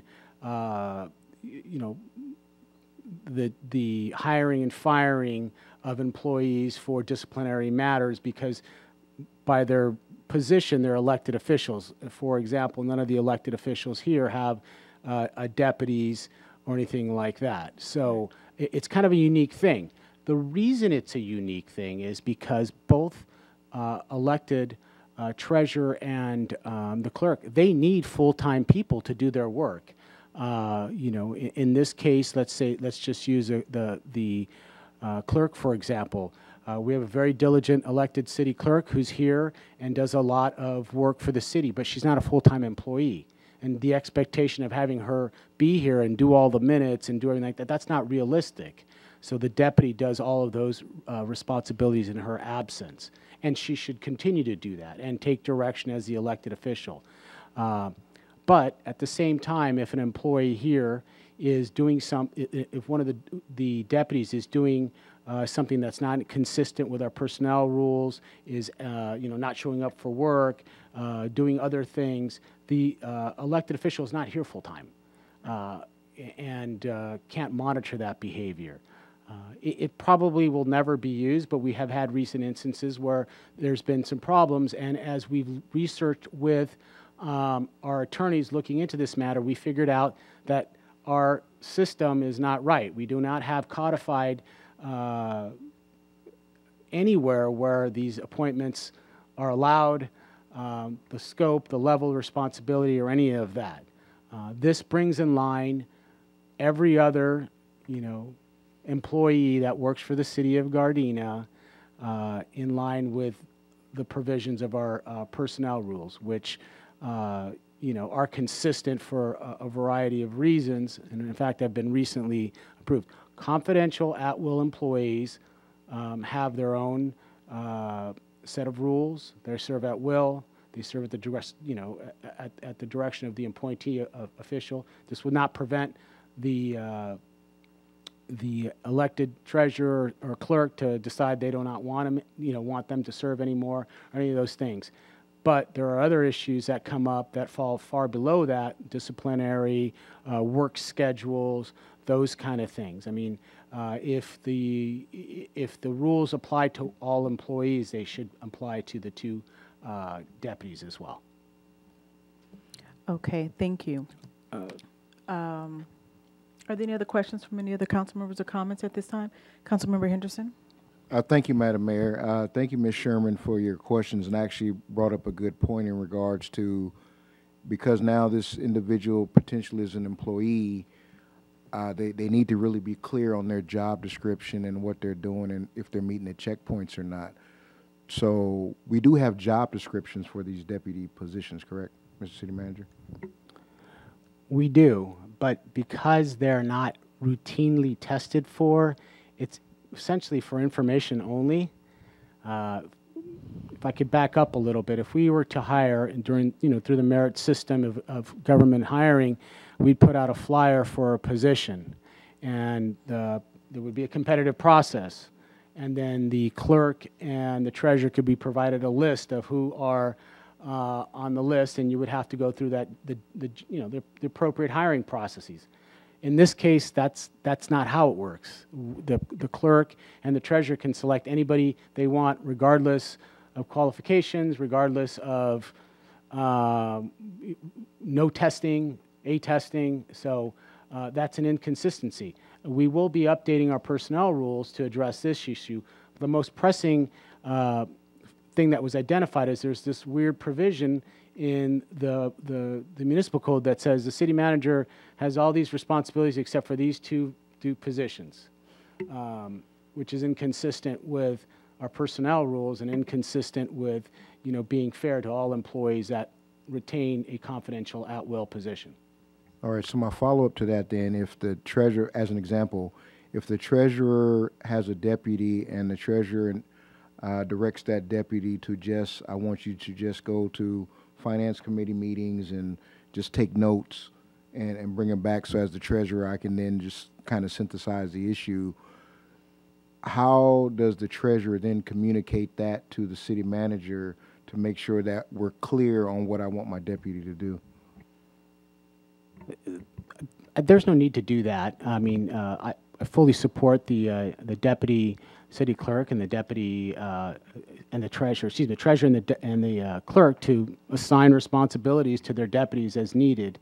If they're failing to maintain those standards, such as what if they don't show up to work, or they come in late, or they're not doing their jobs, or they're violating other personnel rules. Under this current model, the city manager has no authority to do anything, and that doesn't seem reasonable. And we are actually kind of, you know, I think a little bit surprised that it was contained in our municipal code. So back with that scenario, if I'm the treasurer again as an example, and I send my deputy to do something, and they aren't showing up to the things that I asked them to do and different things, would then the feedback loop be for you to speak to that elected official to make sure we're clear on what the assigned tasks are, and then it would behoove the elected official to take action, or then would that elected official then direct you to take action, just so we're just clear on that? So first off, we want to work collaboratively. The first response would be if there's something that is going on with the appointee, the city manager should approach the elected official and say, these are the issues, and work collaboratively with them to resolve them. Some of them may be handled by communication between the deputy and the elected official. Others, the elected official may say, okay, this warrants, you know, an investigation or a disciplinary matter. Can you please help me with those items? And we can assign the appropriate staff level to do the investigation and move forward, just like you would with any other disciplinary process. You can't exclude these deputy appointees from our personnel rules. Oh, no, thank you for that. I understand that. So, Madam Mayor, I would, because there's still some ambiguity, because I think we need to iron that piece out, I would like to move that we table this for further discussion so we can tighten it up to make sure that everybody knows what their role is in regards to the elected official, the potential appointee, and the city manager. So if I was the appointee, I understand that if I'm assigned something by my elected official and I have challenges, that there can be a discussion with city leadership in regards to my roles, responsibilities, and if I'm meeting my duties. So tonight we're just, we have the task of just introducing the ordinance. So there's still some room to, if there's a little further discussion, because it will come back to us again. And I mean, now's the time to give some directive to the city manager if there's some additional concerns you have, like tightening that up there a little bit, if that's something we need to look at. Right, and my rationale behind that is to make sure that, you know, the elected officials can do whatever they want, but in regards to their appointee, making sure that they can appoint somebody that's really conducive to the work that's going to be done. So if I'm appointed to be the deputy treasurer, but my trade is, you know, raising almonds or something like that, that may be a steep learning curve for me, and then we have a disagreement on what my roles and responsibilities are. So I just think we should tighten that up. Okay. Can you respond to that, Mr. Manager? I just want to make it clear that when a elected treasurer or clerk make an appointment, the city council is authorizing that person to be an employee. It is the city of Gardena's employee, subject to all of the risks and responsibilities and benefit of an employee. There is no hybrid. Our attorneys were very clear. They're either an employee or they're not. And these appointees are employees, subject to all the provisions of our municipal code, our personnel rules, and the management resolution. What the city council has done is allowed the treasurer and the clerk to have an employee to serve, to carry out the responsibilities of their office for obvious reasons. They can't be here all the time. But make no mistake about it, they are city employees and should be subject to all of the other responsibilities and restrictions of city employees. So what the one thing that we're, I think, caught up is whether or not, you know, it's the city manager is going to direct the city clerk, deputy city clerk, or the deputy city treasurer to do their jobs. No, we have always worked cooperatively with our clerk and treasurer to ensure that the job gets done, and we're there to support them. But nonetheless, the city council, by its authority and discretion, has allowed these positions to exist. And in this case, if they're allowing those positions to exist, they should be in compliance with all of the other specifications of any at-will employee, confidential at-will employee. Okay. Before we go on, I think we have, I'm sorry. Could I ask Go ahead. one more question? The city of Torrance, as an example, has a city clerk and has a deputy city clerk that is appointed. And I'm confused. I'm standing here shaking my head and confused because I say, does what I'm hearing say, well, are they running their city and their organization with their deputy being an employee, and yet in the same situation we are? Or are they different? The city of Torrance just recently had a recruitment for the one of the deputy city clerks, and they did it through the traditional hiring process. There was applications, interviews. It wasn't just a random selection. They went through the civil service process to employ that position. In this case, we don't do that here in Gardena. It's just they get to pick. So it is different. It is much more lenient here, and it's at the full discretion of the elected official. And we still want to provide the elected official that ability. We will be changing the rules, I believe, in the future to allow the city council to ratify those appointments, because I think that's important to ensure that, as Councilman Henderson alluded to, that the appointment is consistent with the ability to carry out the job. Okay. Thank you. Okay. So here's a quick question I have, and for the city manager here. So for all intents and purposes, a deputy could decide maybe not to come to work for a week or two, and if her boss, who's the elected, is not here and they don't know it, then basically they just got paid for working and didn't show up because they're not following the personnel rules, correct? That's correct, and the city manager, based on this is why I brought this forward, and based you on can't say anything about it. I would have to go to the elected official and say your employee is not doing their job, not showing up to work, and if they decided they did not want to do anything, I would have to come to the city council and once again present similar options to the city council to say, I don't have any leverage here, I can't really do anything, you have a couple choices, you can eliminate the position, but you do all those things and you subject the city to potential liability because, once again, they're employees. Whether any way you slice it, we have hired them as confidential at-will employees with all the rights that they have. Although they're minor, they do have rights. Okay. And the other question I had also, I think as Ms. Sherman mentioned, at any time did we consult with the city treasurer or also the city clerk as far as some of these changes here that we're looking at making? I spoke to the city clerk on Friday, and I have not spoken with the city treasurer. Okay. The city clerk and I had a conversation. I actually did apologize to her because I thought we had a conversation. We have been having ongoing conversations about different things, but the city clerk in this case is, very attentive to responsibilities, and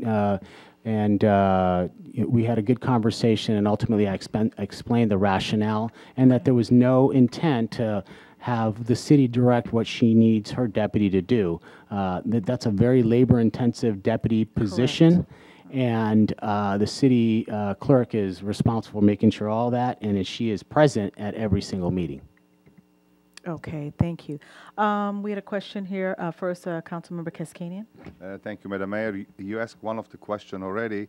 My next question is, Mr. City Manager, if the deputy or city clerk deputy or the treasurer, they don't come to work for a week or two, who does their job? I mean, the city has to go on, right?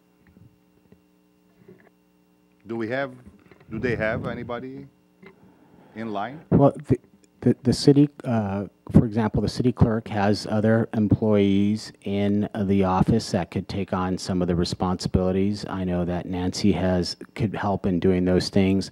On the treasurer side, there's not as many people. There's essentially one other person and a part-timer, which if that case, the administrative services director would assign some of his staff to take on those responsibilities.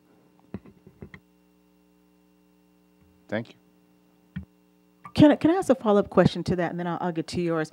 But positions like the deputy clerks, aren't they bonded? Some of the positions that we have here, for instance, if for instance that they weren't here and then somebody else stepped in, I mean, technically, are they really supposed to be doing their job? I mean, if our deputies are bonded.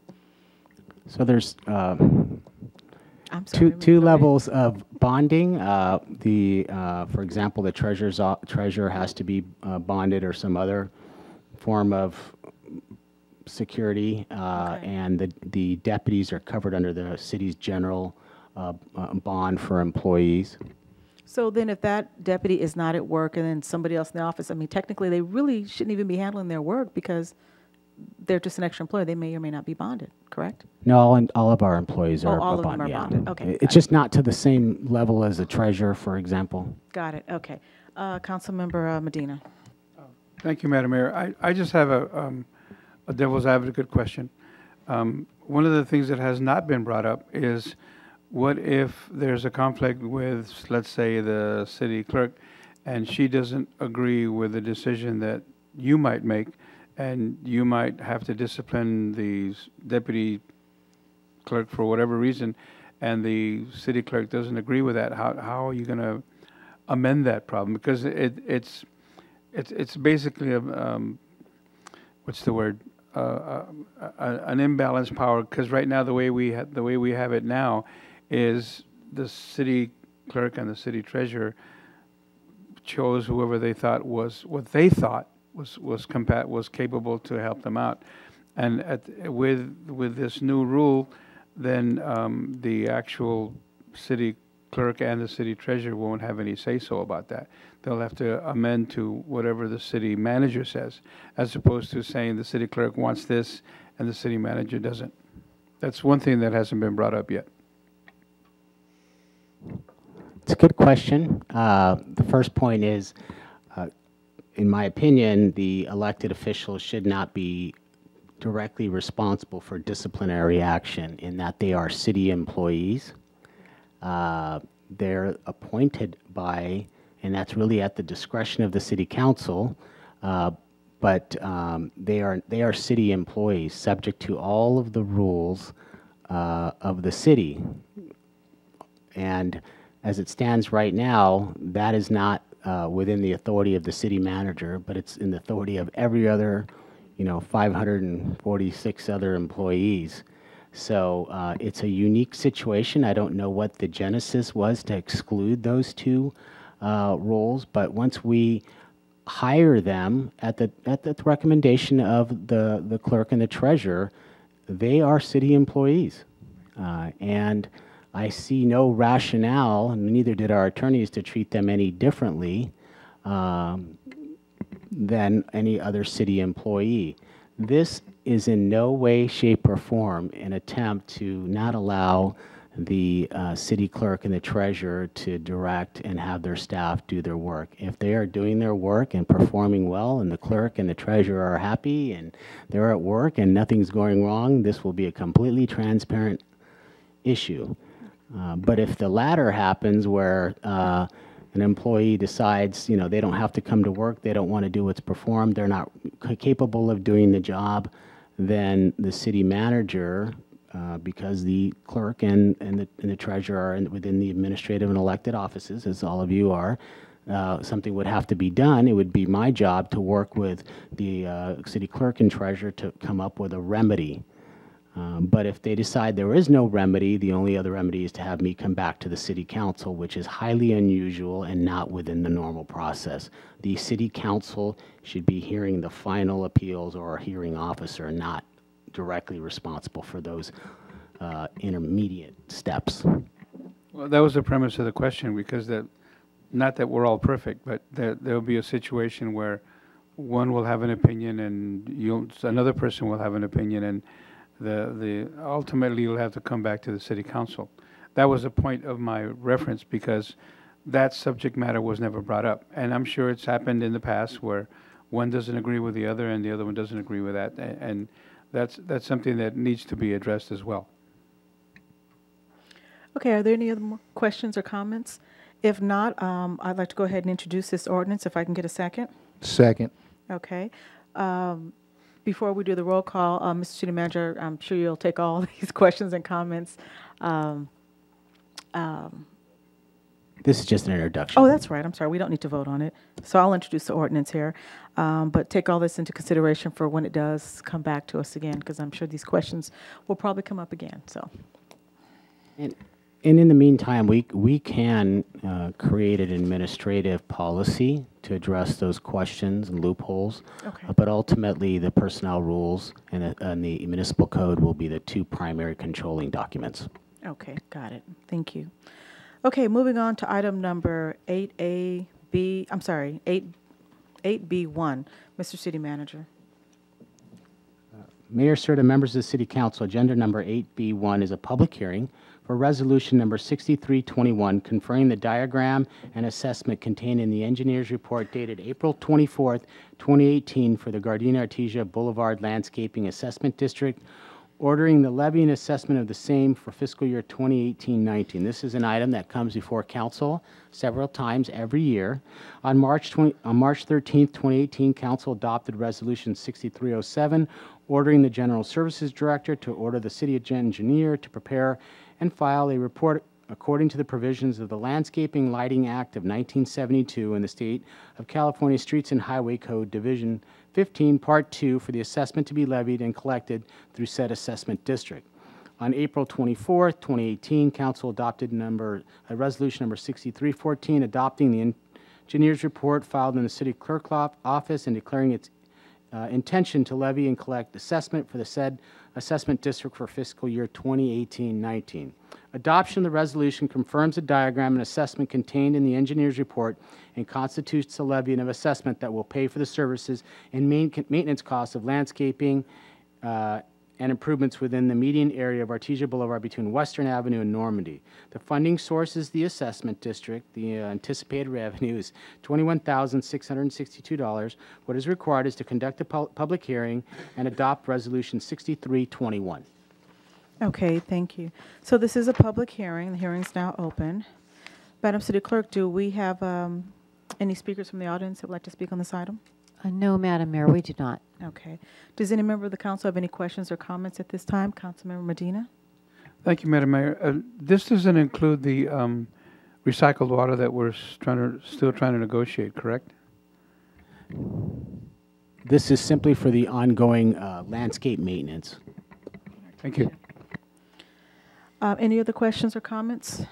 If not, the hearing is now closed, and if I can get a motion to adopt resolution number 6321? So moved. Is there a second? Second. Madam City Clerk, there was a motion made by Councilmember Cascanian and a second by Councilmember Henderson. Will you call the roll, please? Councilmember Cascanian. Yes. Councilmember Henderson. Yes. Mayor Pro Tem Tanaka. Yes. Councilmember Medina. Yes. Mayor Serta. Yes. Next up is item number 8B2. Mr. City Manager. Mayor Serta, members of the City Council, agenda number 8B2 is a similar item. It's a public hearing for resolution number 6322, confirming the diagram and assessment contained in the engineer's report dated April 24th, 2018. This time it's for the Gardena Consolidated Lighting Assessment District and ordering the levy assessment for the same in fiscal year 2018-19. On March 13th, the council adopted resolution number 6308, ordering the General Services Director and the City Engineer to prepare and file the report according to provisions of the Landscaping and Lighting Act of 1972 and the State and Highway Code, Division 15, Part 2, for the assessment to be levied and collected through said assessment district.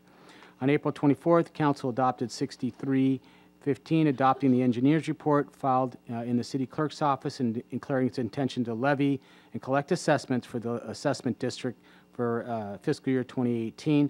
Adoption of this resolution confirms the diagram and assessment contained in the engineer's report and constitutes and approves the levy to pay for all energy, construction, and maintenance of our lighting district. This includes safety lights that are above all traffic signals. Those fees are assessed and collected through the LA County Office of Assessor and the LA County Treasurer and Tax Collector and are remitted to the city on a biannual basis.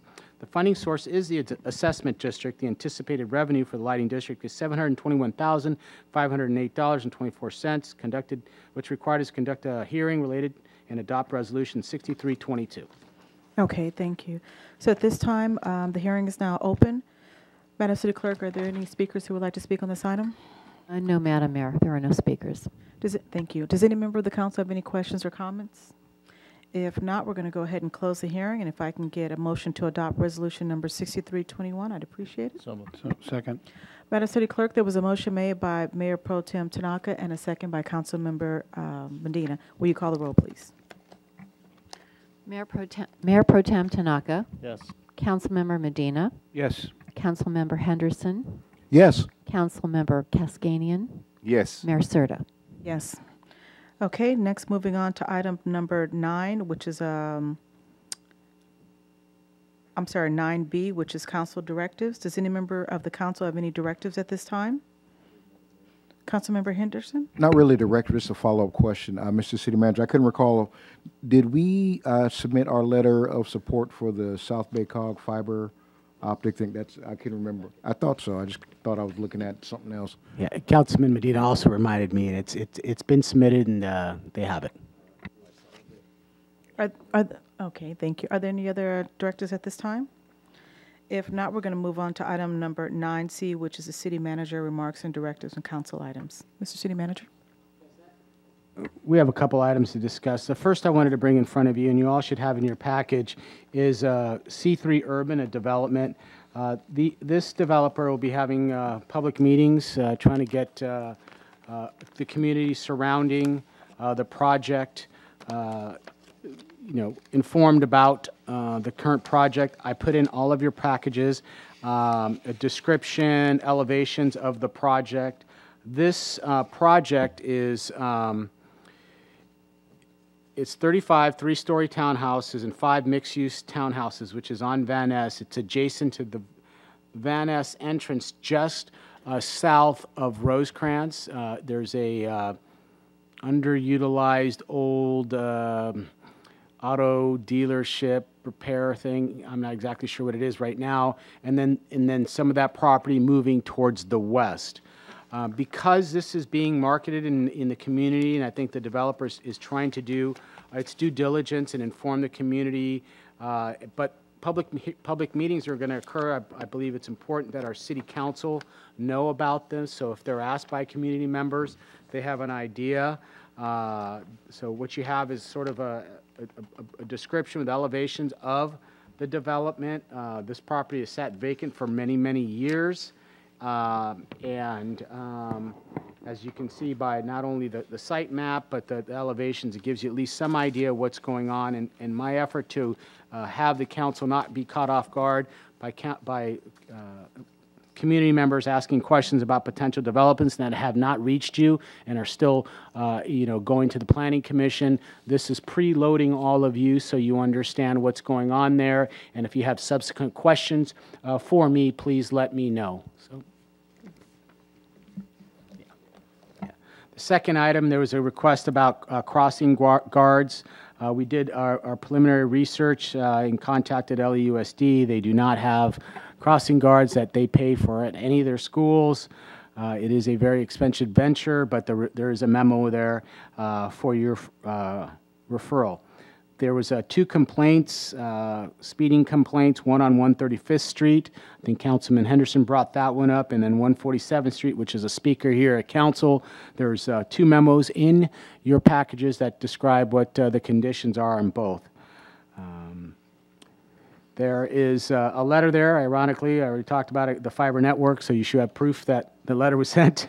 The Public Works flyer, if you're all remember, we're going to be celebrating Public Works a week. There's a flyer in all of your packages.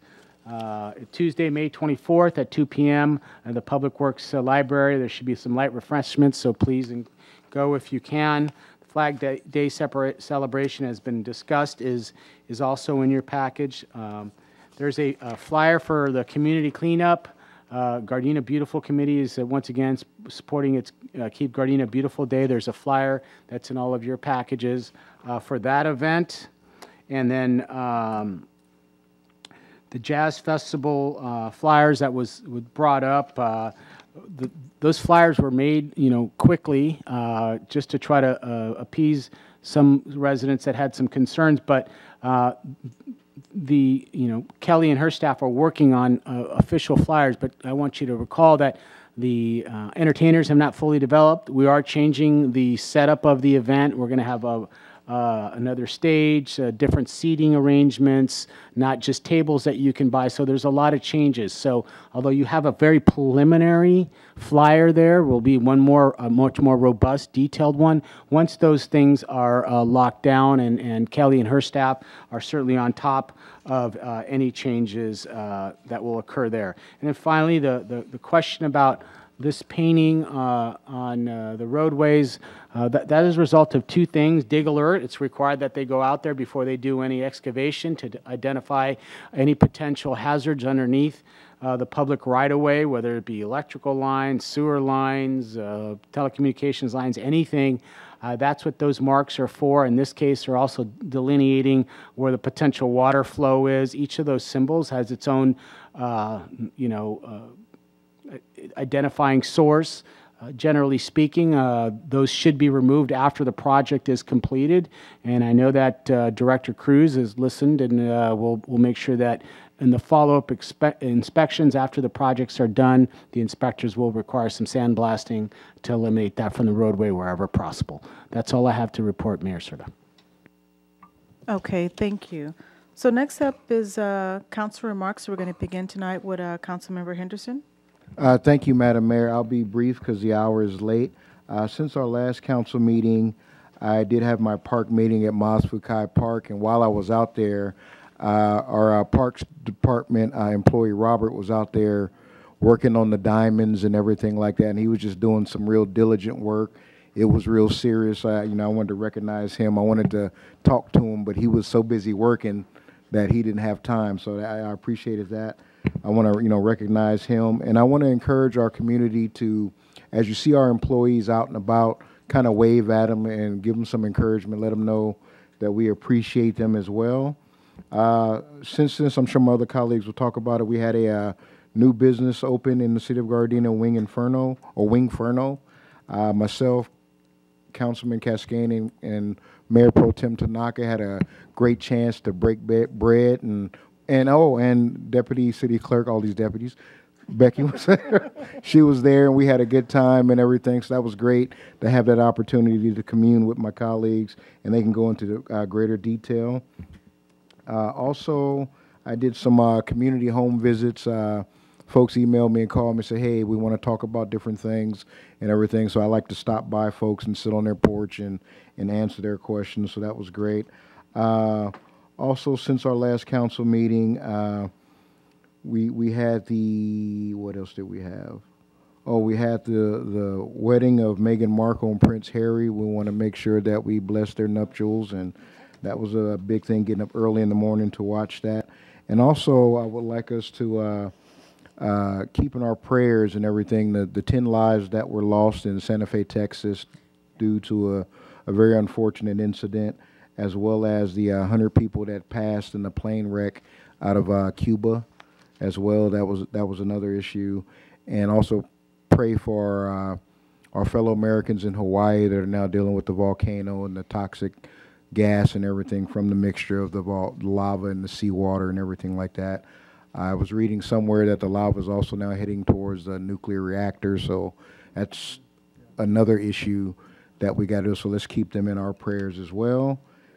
And also remind everybody that June 5th we have an election in LA County, so please be reminded of that. And Madam Mayor, so ends my report. Thank you. Okay, thank you. And next up is Councilmember Medina. Thank you, Madam Mayor. Since our last meeting, I think almost all of us attended the community forum, which was held at the Nakaoka. And it was, a lot of people were informed about our goals and our future objectives, and part of that was brought up today. So I'm really happy that not only did the people who attended, but also the people who watch TV today will get a chance to see that. And also attended the New Challenge Ministries Black Tie fundraiser, which I DJ'd the whole night. Our mayor attended along with some other dignitaries from other cities. And it was a fundraiser for the New Challenge Ministries, who donate thousands and thousands of dollars of clothing, food, and other things that are necessary for the homeless, and also for our military in the Southern California area. So I was really proud of the fact that I got to donate my time as a DJ. And I would just want to remind everyone that on June 14th, which is a Thursday, it's Flag Day. We're also having an essay contest that will reveal the winners of what the American flag means to me. So for those of you who haven't received the flyers yet, we will have them on our website, June 14th, which is a Thursday at 11 a.m. right in front of City Hall. Also, we're having a free ice cream social for those of you who like ice cream. Free ice cream and coffee cake on June 16th, which is a Saturday, right in front of our City Hall steps. From 5 to 7, the Retro Boomers Band from KUF 101 will be playing there, and I'm very blessed to be part of that band. So come on by if you like some oldies but goodies. And that basically concludes my report. Thank you. Okay, thank you. Next is Councilmember Kaskanian. Thank you, Madam Mayor. Since our last meeting, me as well, I attended the forum on May the 19th, and well explained where we're standing at financially. Thank you, Ed, for that fine explanation, and whoever prepared the PowerPoint, good job. I'm just assuming Stephanie? No? Okay, whoever did it, great job. Okay. All right, she helped. On May 17th, I attended the pinning of Captain Mike Sefel. Congratulations, Gardena, and congratulations, Captain Sefel, for your new position as a captain. On May 19th, me too, with my colleagues, as my colleague Henderson, Councilman Henderson, reported, I attended the Wingferno grand opening with Mayor Pro Tem Tanaka. And I would encourage everyone to go visit and give it a try. It's delicious, and they have a good variety of beers. So, and today is the feast day of Saint Rita of Cascia. Whoever is carrying the name of Saint Rita, I would like to congratulate their name day. Tomorrow is my youngest son's birthday, Meher's birthday, 23 years old. Happy birthday, son. And happy Memorial Day, everyone. Be safe out there, and don't drink and drive. That's my report. Okay, thank you. And for myself, since the last council meeting, I'm going to be very brief because the hour is getting late. Hopefully everybody had a great Mother's Day since our last meeting. I, too, also attended the Community Budget Forum, and again, I'd like to just thank the city manager for doing a great job in explaining to the community about our finances. I know it was a lot of information, but I believe the people who walked away from it had a better understanding of what our finances entail here in the city of Gardena. I, too, also attended the New Challenge Ministries Black Tie event with Councilmember Medina, and as was mentioned, it was a great event. I also attended Second Time Around Club meeting about 2 weeks ago as I kind of did a rebroadcast of my State of the City address for those who weren't able to attend the meeting. So we had our another version of the State of the City address done again, and we opened it up for questions and answers, which I believe everybody was very pleased with. Also, on that same day, I attended the Cymbidian Club of Gardena's meeting and presented their 2018 winner of their big annual Cymbidian show winner a special certificate from the city of Gardena, and they told me this is the first time they've ever received a certificate of that sort from the city. So we just want to make sure we probably do that a little bit more often, just because it's a great thing to be able to grow some of the plants that they have there. Some of these plants take over 2 years to grow, and I mean, they're beautiful, amazing plants. They require a lot of time, care, water, something I can never do, but they're beautiful plants. So it's a great club that we have here in the city, and I'm happy that I was able to present a certificate on behalf of the city of Gardena. And then also on last Wednesday, I attended GGIPS and ADAP and GDAPS, their marijuana education meeting, and the young people and Officer Sterling did a great job in educating us on marijuana and just some really interesting facts about it. I won't go into detail, but I believe they're going to have another meeting, and it was just amazing some of the things that they were enlightening us on as far as the use of marijuana and how it gateways into other drugs and how just overall things that can affect in your life, whether it's school or just everything, your attendance, you name it. So they're going to have another workshop like this, I believe, next month, and I'm sure we'll get flyers. But I definitely want to encourage the community to come out and attend that event. It was, as I said, it was very informative, and get your kids to come out to this. I'm sure that their teachers will probably give them a little community service credit for attending something like that and even coming back and sharing that with their classes, with their classmates. And I don't think any child would be too young to begin hearing about the use of marijuana. I mean, even bringing a 6 or 8-year-old to that to talk about marijuana, because unfortunately kids are getting exposed to this at a younger and younger age. I was talking to a lady 2 days ago and telling her about this event, and she says, well, I think my son would have been too young to attend because he's only 7. And then she says, well, maybe not, because his older brother smokes marijuana, and you know, maybe that would encourage him as he got older not to do it as well. So again, I think that was a really good event, and thank you guys for putting that on. And also, I attended the promotion ceremony of Captain Mike Safel, which we were all very pleased to be there and support him in that. I also attended the South Bay SWIB, the South Bay Work Investment Board's Fit for Gold function that they had on last Thursday, and where we recognize a Gardena student, 2 students from Gardena, for their great work, and they're seniors in school. I don't remember which school they were at, if it was Sarah or Gardena High School, but one of them received a check for $500 for being an exceptional tutor and mentoring to younger kids, as well as encouraging the younger people to stay in shape and eat healthy, etc.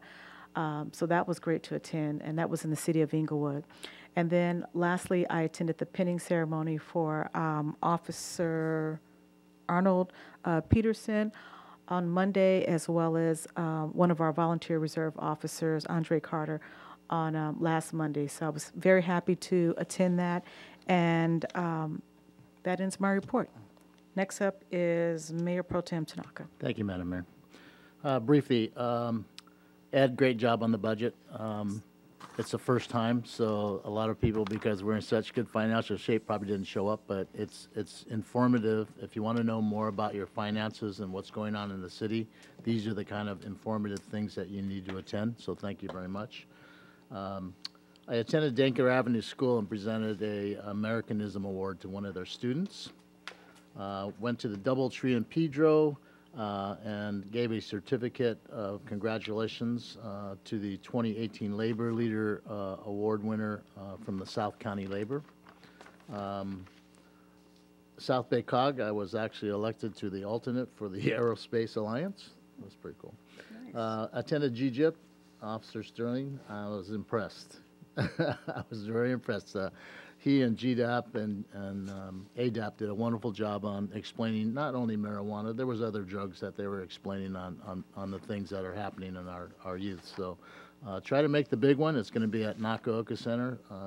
He's told us that there's going to be some really great games and some good giveaways. So come on down when that's announced. I'm very proud of Mike Safel on his promotion.